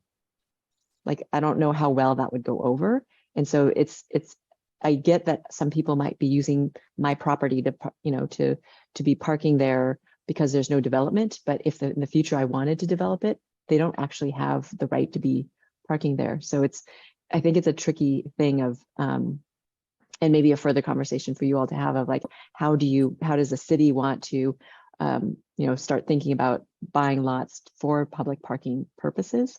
That's how I've seen other municipalities deal with that as they're trying to attract new development. How do you offset the displacement of that parking need? And it usually results in the city or town purchasing some land to do that, because it's difficult to compel a private owner to do those things. Because we're talking about that site as an example, I know, Ryan, you did the sort of test fit of it. Would it be possible just to say, well, you have to provide street parking all the way around the perimeter? So the test fit that I did I measured, first I went in the street view to make sure that there wasn't kind of massive utilities or things along that edge. And there's about room for about 14 parking spaces along the two public street frontages. The other frontages are the entry point of the site, and then also the park, which has a public sidewalk. So those 14 spaces they're actually a really big help when your on-site capacity is so limited. And that's a great example site for development because it's convenient to just like all the best amenities in the downtown. It's a really impressive list of life needs that are within a 5-minute walk of that site. So when you're looking at your housing element numbers, if there's really any site that can support a lower parking ratio because so many of the needs are met across the street, that would be one to consider. And your idea of a special overlay for certain sites, a special parking requirement for a specific site opportunity would be interesting to explore on that because it's such a precious site in the downtown. Ryan, if you could share that screen again, I'd appreciate it. For some reason, my Zoom visual conked out. I can hear all of you, but I can't see anybody. We can see you. But David, it's if you shared that slide, you could pull I just brought it up. Yep. I know Thank it you by very heart. much. Yeah. I just wanted to bring it up again just to illustrate to folks who might not have understood my shorthand. So where we see that it says School Street, that is a city-owned right-of-way. And next to that wasn't part of this study specifically, is the Bank of America site, which is also on our list of opportunity sites. And so that's either shared with the School Street Plaza site or shared with the Bank of America site. There could be sort of a partnership between the town and the private owner to potentially have a structured parking that includes some public parking spaces. So thank you for sharing the visual. The one challenge I'll say about almost every site in downtown Fairfax is a parking deck really wants to be customer friendly. It really wants a minimum of like 220 feet in length and of course 120 feet in width. And so that's a little bit of a foreign scale to the downtown. And I tried it on the site and you can get that, but it wipes out a lot of the housing. So it's a strange scenario. It's almost in a site where it's only an acre or a little over an acre. It's like 1.5, kind of 2 acres. That really wants a podium product, and the podium product really wants height. So that's one of the big challenges.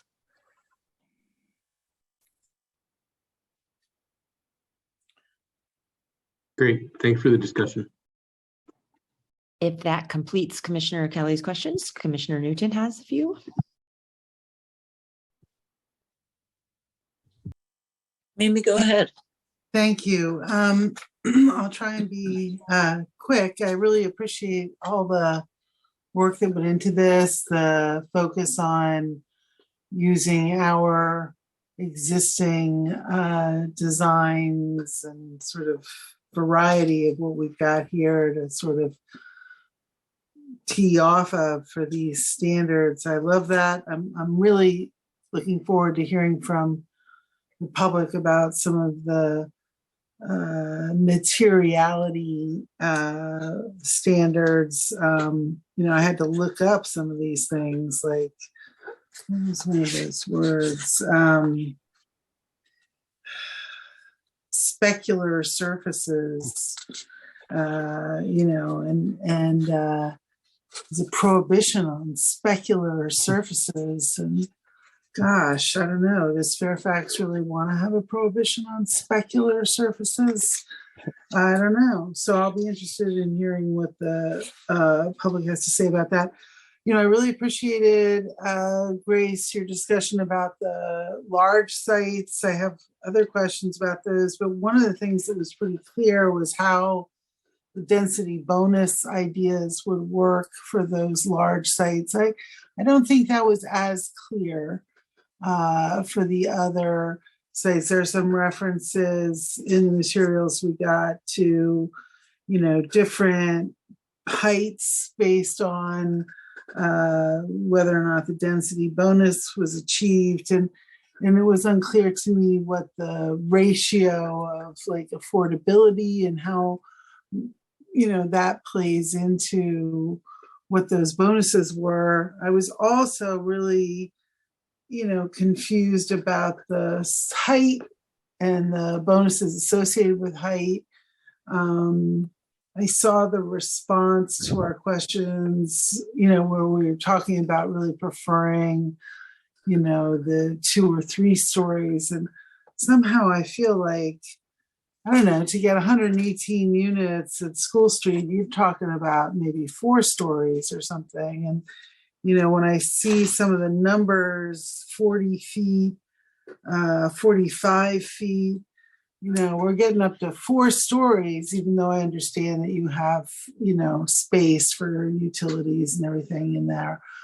But, an average of like 12 feet a story or something, you're getting up there with the stories in our town.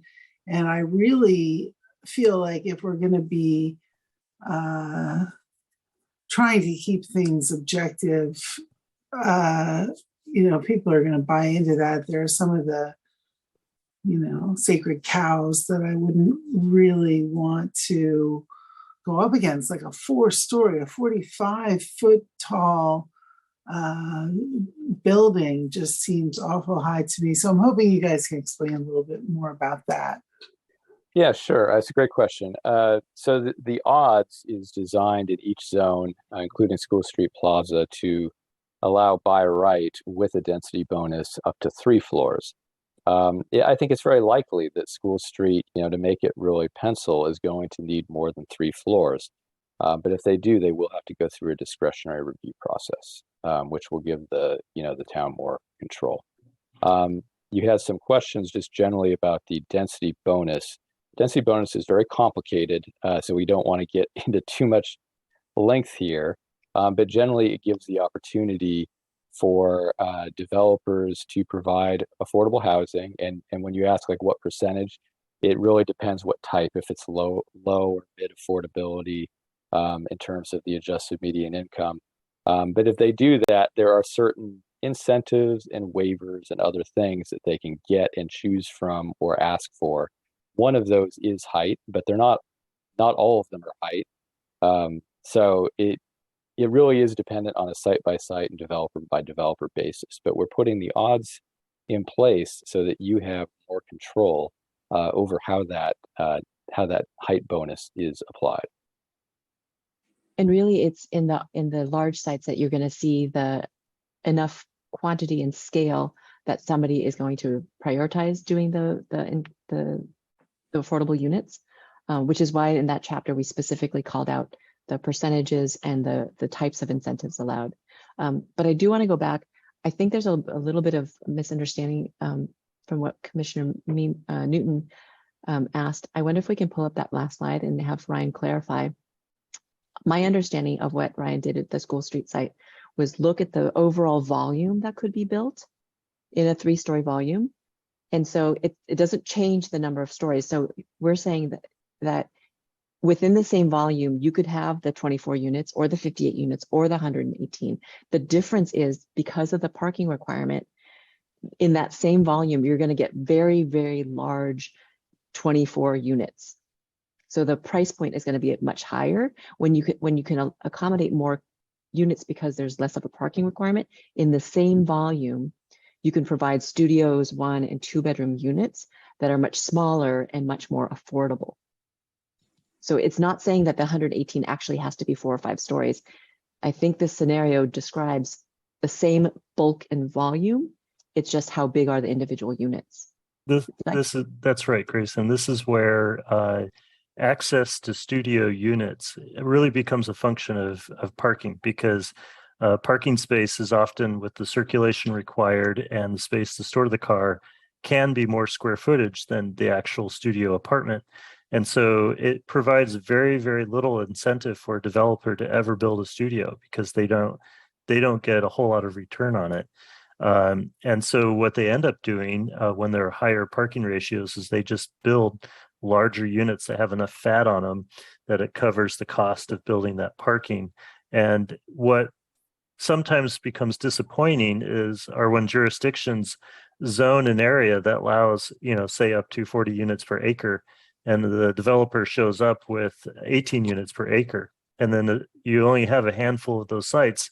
Then all of a sudden your housing yield for the city is dropped significantly, because the housing products that come in are not small, and they're big. And that a lot of times has to do with how much parking you're mandating for those units.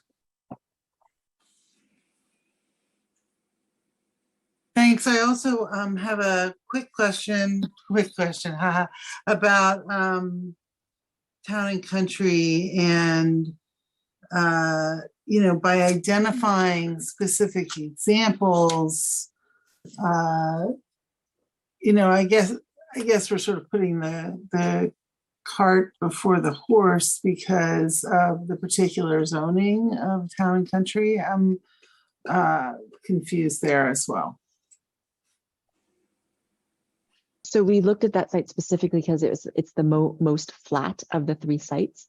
And while there is development capacity at the north end of the 50-acre site, it's still fairly sloped. So without going into a huge level of detail around design, it was easier to sort of apply the rubric to the Town and Country site. That's the reason that we chose that one. We weren't really tasked with designing, but both Ryan and I can't help. Well, we're trying to make sure the things that we describe are actually things that will get built, right? So we had to make sure that we had to draw the things first to see, okay, can we then back into what the standards should be? That's kind of the process that we took. Yeah, I agree. We understand that, for that particular site, there are other hurdles in place, and we're not saying this is the outcome. We're just, this is just one possible way it could happen. Okay, thank you. And Chair Fregoso, I do believe it is back to you. Thank you, Tamala. I do have one quick comment on the School Street Plaza site, and I really appreciate the way that you guys have looked at the different numbers and done a preliminary design assessment of what would fit and what is the parking requirement and what size units. I think the problem we have with School Street is that the numbers, the RENA numbers assigned to School Street in the housing element is a random number that has nothing to do with the work your team is doing to really come up with a design option that would fit the site and be something that the town of Fairfax would live with. I'll leave it at that, because that's a discussion to have with the housing element. And with that, I think we should go on to the public hearing. This was a great discussion, but let's get on to the public hearing, and then we can come back for some final comments. We do have a hand raised, but it may also be a great moment just to remind the public that if you do have a question, comment, please use the raise hand feature in the bottom center of your Zoom box. And first is Mr. Burms. Mr. Burms, please unmute yourself and go ahead. Okay. Hello, Mr. Burns is actually the name of my snake. Can you hear me? Or are we reverberating? We hear you fine, sir. Okay, good. This is Michael McIntosh. I own the Marin Town and Country Club. I believe I can be brief, maybe under 4 minutes, but please recall at your last meeting, I raised my hand and somehow it was not acknowledged, but I did receive an apology call, which I thank you very much for. At the last meeting, discussing the housing element, possibly August 31st, there was an open discussion inviting public comment. Specifically, it addressed the NOP and EIR regarding the overall impact of the collective sites chosen to be included in the upcoming housing element. Please recall these sites listed on the tentative inventory site list illustrate the distribution of the required housing allotments for the RENAs. In that meeting, I expressed concerns that the known anticipated financial impacts to the community regarding specific sites should be included in the EIR. The gentleman from EMC said that he is only looking for biodiversity issues. I believe this intentional act to exclude relevant information is misfeasance. It certainly supports the arbitrary and subjective approach the town employs towards allocation of housing opportunities that otherwise should be available to the general community. The reason we should employ a more objective standard, it better addresses the inequity different stakeholders have endured from this town over the last 79 years. An objective standard would include financial feasibility comparisons between the different sites. This approach would also ensure the contemplated sites actually get built. When any state, county, agency, or town knowingly withholds readily available facts that a reasonable person would rely on before foisting their decision, it provides legal standing for all disenfranchised individuals. The entire town has standing due to the future financial impacts withheld by your process. To determine which agencies need to be consulted, CEQA asks, what resources are affected by the A project? Utilities are resources, they need to be included. A site comparison financial feasibility report should be presented within the Fairfax housing element. If one site is flat and two of your sites have an incline exceeding 49%, yes, it's not 40%, it's 49%. What is the public exposure to the cost to be incurred to provide roads, utilities, fire safety egress, and fire water suppression to the incline? Please recall the recent decision by MMWD not to provide water to the Martha Company due to access and elevation. If one site has all the required sewage and water capacity and another site does not, will the public be advised that a future bond of maybe $25 million will be foisted upon the public to pay for this unnecessary expense because of choosing one site without utilities over another with utilities? CEQA 65864 policy C, that's a little letter C. The lack of public facilities, including but not limited to streets, sewage, transportation, drinking water, school, and utility faculties, is a serious impediment to the development of new housing. Whenever possible, applicants and local governments may include provisions in agreements whereby applicants are reimbursed over time for financing public faculties. If costs of a project exceed the anticipated return on investment, no building will occur. In the past, these additional costs would render a project infeasible. It was a way towns could provide sites knowing nothing would ever be built there. The HCD has financial ramifications to address such avoidances. A financial feasibility report is required, and a quantitative determination comparing different sites containing different utilities is a resource that must be provided in the housing element when known. If these real costs are not provided, how could the public make an informed decision? Please accept the above as information to encourage compliance within the housing element. An objective process benefits all parties. Arbitrary and subjective approaches only serve to expose our town to legal claims and continue the inequity objectivity tries to tamper down. Specifically listening to the comments this evening, I would have to ask for the larger sites, they can be subdivided to avoid your double standards, subjective standards. Taking private land for parking. Thank you, Andy, for identifying the taking. A special overlay containing larger sites is not objective, and it will fail the whole purpose of this process.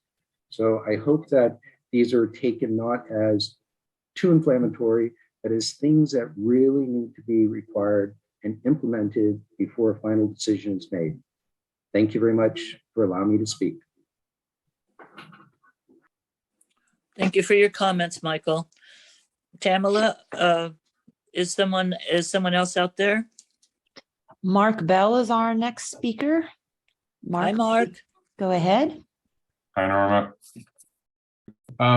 In watching this presentation, well, to start off, I just found out about this meeting today, and I was pretty surprised to see a 150-page document in not spoken English to most of the world, which made it quite interesting. Okay, so my questions or points or comments are like this. You're talking about building standards. I would assume that you can do ecological or eco-building standards for these units. If you're going to require all these other things, I can't see why you would not do that as well. As far as the parking issue, you're kidding yourself. Where are these people going to park? They're going to park in the neighborhoods. What was proven during COVID was that people needed to have cars or wanted to have cars because they weren't taking mass transit. They didn't want to be on a bus. They didn't want to be on BART. They didn't want to be on a ferry boat. Everyone bought cars. And to think that people are going to move into these places and not own a car is really just having blinders on, etc. Ryan Call, when he was talking about School Street Plaza site, I think he mentioned a square footage of about 2,200 square feet on a unit. He didn't mention the square footage on the other units. I think under current Fairfax costs, 2,200 square feet is going to run you about $4,500 to $5,000 a month to rent. Digging into the hillside, well, maybe you should go up on Forest, where these friends of ours spent at least $100,000 putting up a retaining wall because the last person just chopped into it. Chopping into a hillside also is going to negatively impact the hydrology. We have enough when the rains do come with mudslides and flooding. You know, I don't see a holistic approach on this. Where's the are you geologists? When you're talking about Marinda Heights, also known as the Wall property, the reason that nothing was built there is because the ground is a disaster. There's faults throughout there. It's totally unstable. It's unsafe to build. And you may think that you can mitigate it, but you're going to destroy the neighborhood below it because you're going to crack into their houses, either causing them to have to redo their foundations or just to demolish their homes. It's unstable. It's unfeasible to build there. And the slope is insane for the most part. Other points really go to some of these photos, and this was an issue the last time, is like we look at these photos and what are we looking at? So like Nevada City, that's not a slope like in Fairfax. That's like a little hillside, a gentle little hillside, and you're going down it. What's happening in Fairfax is much steeper than that. So where's the reality of like being in this town and seeing this town and knowing this town? The picture of Marin Town and Country Club with some massive urban sprawl or sprawl of houses is totally unrealistic. I mean, you're looking at like someplace in LA where it's all flat. You know, I mean, and if you're going to have photos, at least have them be somewhat representative of what you're really talking about. I really find it disingenuous. And so, oh yeah, Katati's totally flat. You can build anything you want in Katati. There's nothing there. It's all flat. You don't have hills. You don't have mountains. You don't have ravines. You don't have PG&E going there and cutting trees out of the hillsides for their lines that are going to cause massive flooding when the rains come. I mean, you have to take an entire look. And yeah, you guys, you sit there with your codes and all that other stuff. That's nice. But unless you're working with a geologist and you're working with hydrologists, what are you really working on? Pipe dreams. That's all I have to say. Thank you, Mark. Tamala, someone else out there? I do not see any more hands at this time. Okay, well, no one's calling in. There's no hands up. We don't have an audience. So with that, I'll close the public hearing and bring it back to the commission. And since it is 9 o'clock, I would appreciate commissioners being brief and succinct. We've covered a lot of ground. We don't need to repeat everything, but something that comes to mind, some final words of wisdom would be appreciated. Please raise your hands and Tamala will call on you for our final comments. And first up is Commissioner Swift. Thank you. One of the concerns I had when we talked about objective design standards, and we talked about the ridgeline ordinance, and there was a comment made that our view ordinance 17060040 wasn't objective enough. So I want to see if we can find a way, because that is important to this community, to look at making that more objective so that we can retain those view corridors.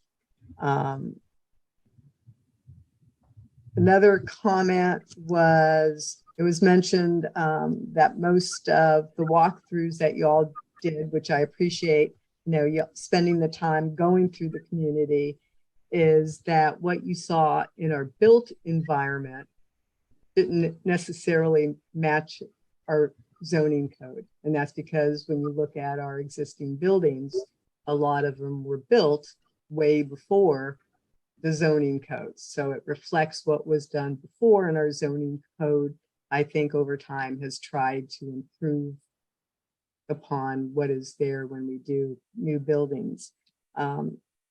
You also mentioned that school, a 15-minute walk shed, I think you called it, and you use School Street Plaza as a great example in that you've got within 15 minutes all the amenities. You've got Fairfax Market, you can walk downtown, go to restaurants, that type of thing. But the one thing you failed to mention was going to work. So, and this goes back to the parking issue and people here in town needing cars to go beyond Fairfax, go to work. There's not adequate public transportation, and we're already impacting our downtown parking with what we're doing currently with parklets. And that impacts the residential areas in the downtown area. So I'm concerned, and I know, the cost and what we're trying to do with affordable housing, but I think we have to be realistic in that the impact of less parking to the community. It's also an issue when you get up in the hills of evacuations, narrow roads, one way in and out roads. So I think we have to be respectful, because again, we can look at somebody coming in with SB 35 with a duplex, that we want to make sure that we capture the public safety aspect of that. And I think I'll probably provide more comments between now and the next meeting. And I really appreciate, as one of the other commissioners mentioned, how you've taken the generic odds and tried to give them a Fairfax touch. So I appreciate that. Thank you. Commissioner Jansen has his hand up. Thank you. Yes, I first of all want to echo what Commissioner Swift said. I think that's very right on. We all have cars. We love our cars. The idea that's the people who say that we can do it differently usually have 2 cars. I want to cycle back to that Hillside discussion, which was also mentioned in the presentation as the T3 edge or anything related to it. That is very vital. The space between the houses along the roads on the hillsides have to be such that you can see the valley. That's one of the magics of Fairfax. If you do that by introducing a T3 edge or increasing the side setback or whatever method, we have to find a way to do that. I think it's utterly crucial. I have a different question. I think in the beginning of the document, there is administrative relief. And again, this comes back to if that is discretionary, how can that be? And if it's not a relief, then it is actually part of the standard, which means everything that's in the document can be multiplied by 1.25 roughly. So that's actually a question. How do you do administrative relief? How does that work? Yeah, so I can respond to that. So the administrative relief things are very specific issues with a site, like you have a site that has a rock outcropping, an existing tree or utility infrastructure. So there's actually a specific prescribed item that that forces you not to be able to do what the zoning allows. And so they give you a 10% standard, on a required setback that is 20 feet or more. It's very sort of narrow in that way. I mean, it applies to very specific conditions for the relief. Okay, so it is objective. You have a list of things. If A, then B. Right. Yeah. Okay, that list is not in the document. Okay, thank you for that. It's on page 23. Oh, the list is in there. Okay, then I haven't seen it. Sorry, it starts on page 22. Okay, thank you. Towards the end of the documents, there are a number of additional illustrations. One of them is the gallery. So that's like a porch added to the building, possibly 2 stories. It is built over the public site, the public right of way. I've seen these things, and if you go to the Gold Town cities in the foothills, you'll find them. I think it is very inappropriate for Fairfax. We don't have those things. And if you are already allowing currently up to 50 feet tall downtown, which is another issue, then I don't think you can also build over the sidewalk. That's not, the scale of that is off. So, and I think that related question is, and I think that needs a refinement, you allowing to 3 stories. So there is no reason why you would need 50 feet to do that. I think that should be 40 or 45. Anyway, 2 details in there. Mm-hmm. But the main part is that I think that gallery concept seems to be a little off. And I will close it with, I think that concern I voiced before. I think we need to do something more on how we can instill interesting projects on those large sites. I think we've seen great samples. I don't read it yet in the code. With that, thank you. And the document is going to look very good. I have more detailed comments. I'll send them separately. Great. Thank you. Next up, Commissioner Kelly, did you have a comment you'd like to make? I do, just a couple. I think the work that was done on the wall length requirements was fantastic. I think it's definitely going in the right direction. I think that I'm going to echo a little bit one of Commissioner Jensen's points about setbacks. I have become a strong advocate for one of our local setback requirements of a combined side yard setback. And what it does for us is it provides that visual relief between structures as a lot of our hillside roads become de facto walking paths. And as you know, and they're a public amenity. They really are, the roads, because of that. And those view corridors that the combined side yard setback provide is really valuable. So please consider that as you move forward. And Ryan, another thing that you had mentioned was the front setback and the necessity that it can cause for stairs. One thing that you should be aware of with regard to a lot of our Hill residences is the public right-of-way is actually quite a bit larger than it appears when you're up there. And so those stairs are quite often in that public right-of-way to get up to the house. So be aware of that when you're considering existing precedent for that front yard setback.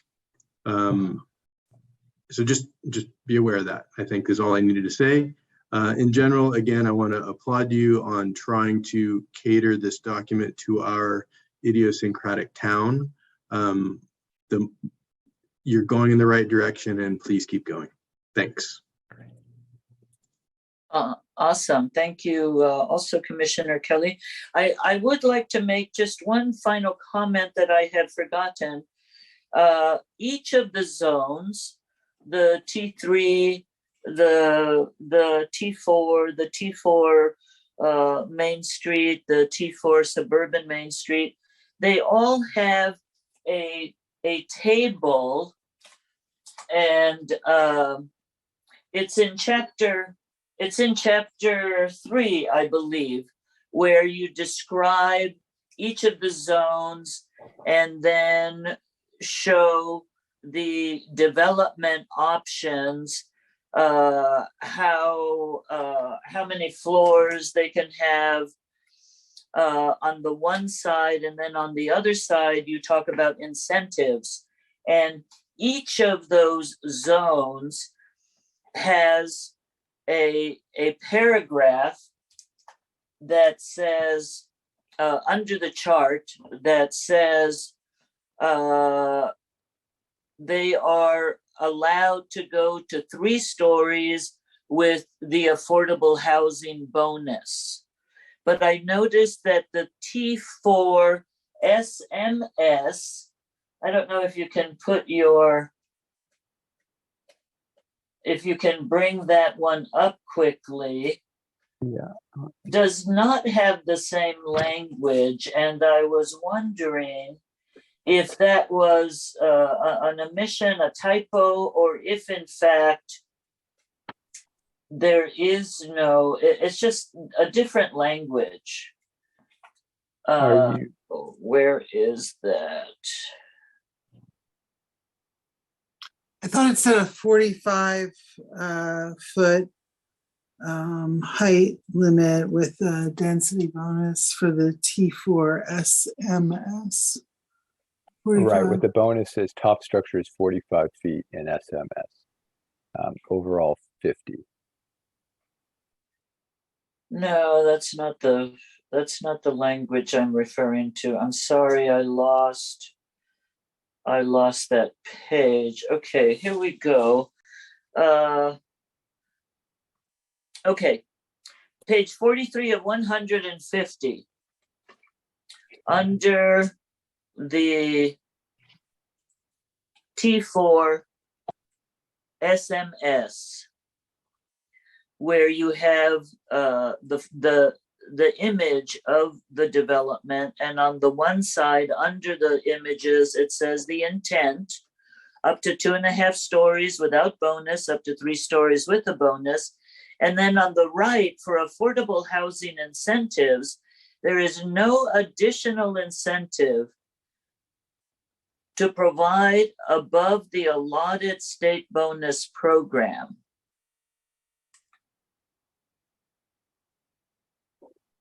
Okay, we'll have to look at that. I don't. Is that, I'm not, we don't have to noodle it right now, but take a look, because it's so different from the others. And I just wanted to make sure that it wasn't just a typo. It's a good Norma, observation. can you see the screen right now? I wonder if we're looking at the wrong page. I think we're looking at the wrong page. I just found, I found it on my. Yeah, you said it was page iPad. 43, but it looks like it's not the same. It's not page 43 of 150. Let me go take a look at your. Oh, maybe it might be the PDF page. Hold on. I'll tell you. Oh, here we go. Here we go. I'm on it. That's the one. Yes. Okay. Yeah. So we were trying to find ways with the other ones to provide the opportunity to, find different ways to bonus up to encourage housing. We felt that the T4 SMS, the downtown, already had significant height allowances in the 3 floors, so we didn't really see kind of a logical additional bonus to provide there. But that's something that I think we need to think a little further about. Oh, okay, yeah, that might make some. I'll look it over too and see if it makes sense. As I spent several days reading these, several hours a day, so I'm a little ditzy. But that's a real page turner. Thing that stood out to me. But yes, excellent presentation. I really like where this is going, and how you have managed to finesse it further from the last document that we received. And I believe it's something that the community will really appreciate as much as we did. And my final comment is that I think there's still some confusion about the odds SB 35 and SB 9 and our own zoning ordinances, our ridgeline, our creek ordinances.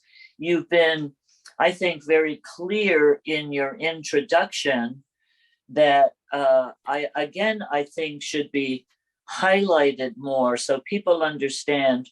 One of the concerns I have heard is that we are removing any community review of anything, that we no longer can review and establish any standards and have any. Well, that's a crazy comment, because this is all about standards. And it's all about, as you said early on, it's very unique to Fairfax and our community. And we're putting it into a graphic format. But there still is some confusion about where the interplay between the odds, SB 35 and SB 9. I think that would be helpful. I finally got a better sense of it just over the last couple of days, but I think the community may still be confused. And in particular about the discretionary review and where that kicks in.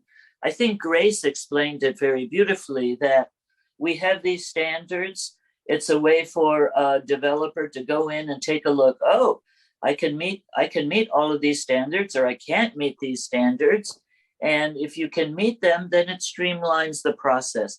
It doesn't eliminate the town enforcing our standards and preferences, but it codifies them in a graphic form. And people still have the option, if they would like the discretionary review that takes 5 to 10 years, and it costs you $150,000, and you piecemeal your plans that you bring to the town, and the commission has 10, 15 community meetings over every little aspect of your doors and your windows and your decks and your infrastructure. We would still be happy to do that and go through the next 10 years with folks to review that project. And I'm sure a lot of people will come out for every single meeting to comment. So never fear, that option is still available to you. And with that, I will shut up. Commissioner Newton has her hand raised. Yes, Mimi. Thank you. I just have a couple very hopefully quick thoughts on the view corridor question. There is some language in our open space and conservation elements of our general plan about the views, and there's a specific reference to the views from the gateways, meaning the entryways to the town, as well as the downtown area, the views from those as being particular import. So, I wonder whether there's a way to take some of that language and make the question about views a little less subjective and more objective. I agree with a lot of what my fellow commissioners have said. I agree with Commissioner Jansen about the height issues. I also am curious about some of the things we heard from the public in terms of incentivizing bonuses based on eco-building standards, maybe efficiency, things like that, energy efficiency, and whether that can be sort of woven in here somehow. We do have, we've spent a lot of time, I think, looking at various environmental friendly means of development. So, in addition to height and parking, and what we can give in exchange for affordability. I'm just interested in those additional layers. On the affordability question, I think I'm in favor of anything that's going to encourage more affordability. And at this point, I think what we've committed ourselves to is smaller units. So I think that, while I agree with the commissioner's concerns about not losing parking, I also appreciate what Ryan was telling us about, the trade-offs for size and green space and open space on some of these parcels. So I really do appreciate your guys' hard work on this, and I realize it's not easy, but I think from my personal position, I'm going to err on the side of affordability on some of these questions when it comes down to those issues. All right, those are my 2 cents. Thank you. If I could address the comment about the eco building and the affordability, is that okay? Yes, go ahead. Because our team actually talked about affordability quite a lot. And we also talked about green building standards or sort of, trying to include and incentivize. And the thought that, or the thing we came back to is in areas where there is robust development and lots of development activity, it is easy to require and mandate eco building standards because it becomes just a by right requirement to include those things, and nobody balks at it because everyone's building. In a situation like in Fairfax and other communities around Marin County, where there is very little housing development occurring, adding the cost of doing eco building and the certification required around that is actually quite high. And when you have scale to work with, when you have 50, 100 units, it's easier to sort of roll those things in as part of just base development costs. But if you're only looking at 10 or 20 units, it becomes a barrier. And so that is going the opposite direction of requiring affordability. And that's why we stopped and didn't look at those things. That's also why the list of materials that Dave included were not super narrow in focus. When you want affordability, you have to give the developers the opportunity to provide the number of units and the flexibility of materials. With construction prices the way they are, if you said, everything must be stone and wood and brick and those higher quality materials, nothing would get built because you can't afford it. And I say this as a person, as an architect working in affordable housing daily. We are often struggling with those trade-offs. And I will say the thing that you can do to encourage and incentivize the building of affordable housing is actually the parking requirement. Because otherwise, to Ryan's point in that illustration, you're going to get big units that require two cars. And I understand the concerns of people need their cars and love their cars, but the folks that are not here at the call tonight, the ones that work in your grocery stores, the ones that work in the restaurants, the ones that are working in the bars that would love to live in your community and walk to work and live in that studio apartment, they're not here because they're working. And they're Well, the ones that would benefit from those affordable units. And you would all benefit from them living here. And I think the most significant move that you could do in that respect, especially for the downtown, is eliminate the guest requirement. Because the guest requirement basically adds another space per unit. Extremely costly. I mean, if you were to assume structure, that's about $30,000 a space. So that's something to chew on. I know that parking is really challenging, but that is a developed barrier. Also, you make a good point, because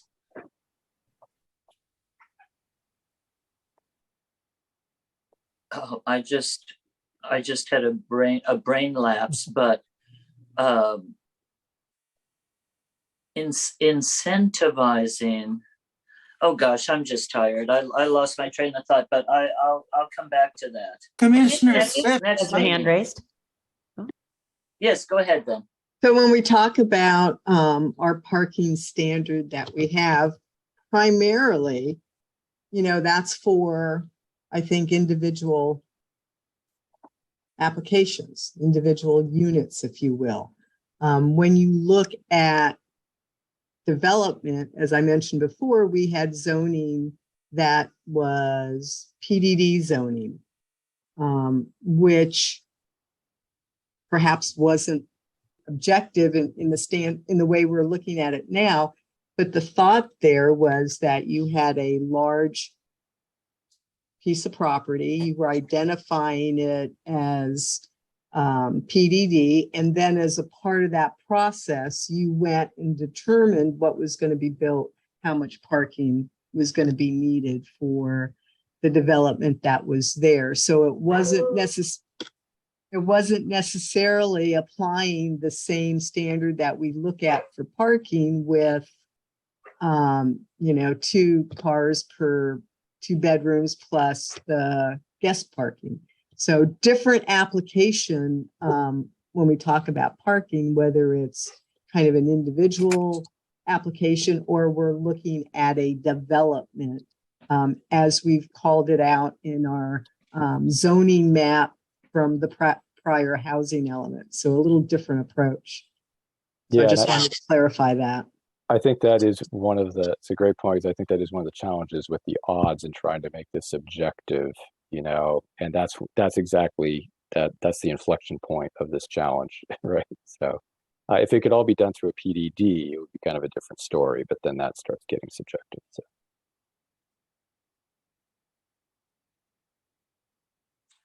Okay, does staff have all the questions answered that you needed from us? All our comments to move forward and be able to come back at our October meeting, I believe, right? To do kind of final review before sending it along to town council? Chair Fregosa, we received a lot of great information this evening, and staff will be meeting with the teams, the team that spoke to you this evening, and going through all of your comments and suggestions and looking at appropriate revisions to the document, and then bringing it back to you in an ordinance format for consideration for making a recommendation to town council. I'm not exactly sure when we'll come back to you. We'll come back to you as soon as we have that document ready. I took copious notes. I took a tremendous number of notes tonight. I'm sure others did as well. And we'll review your comments, address your comments. And it's similar to what the team did for you with this package, where they provided a memorandum kind of identifying the topics that you brought forward and how they addressed them and where they addressed them. I'm sure they'll use a similar format. So I appreciate the public comments and all of your comments this evening, and we will follow up and put together a revised document that reflects your comments. Thank you so much. Okay, and also that meeting will be October 27th, right? Our next planning commission meeting. And that would be the first time it could come back to us, but not before then. Not before then. And again, I want to make sure that we take the time to address all of your comments and make sure that the document is ready to bring back to you in an ordinance format. That next step will require not just working with this team, but working with our town attorney's office in terms of the ordinance format. So we would not come back sooner than your regular October meeting, and it may be later than that, depending on workload and availability of our town attorney, et cetera, because the next time you see this, it will be in an ordinance format. That's right. No, that's good. I just wanted to make sure we didn't have to slip in an earlier meeting because I'm out of town the week before, but that works out great. Great. Thank you. Excellent work. Very, very good meeting. Lots of food for thought here. A huge improvement from what we last saw. Thank you all very much for your efforts. Thank you. Great. Great to hear. Thank you. Okay. If there's no more discussion, I suggest we call it quits. Can we have a motion to adjourn? I'll make a motion to adjourn. Thank you, Cindy. Second by Jensen, first and second. Roll call, please, Linda. Jansen, Aye. Kelly, Aye. Newton, Aye. Swift, Aye. Chair Fregoso. Oh, yes. Meeting is adjourned. That's it. Thank you. Good all. night, everyone. Thank you, Thank Pamela and Yeah. Linda. Good night. Thank you all. Good night, everyone. Aye. Recording stopped. The recording has stopped.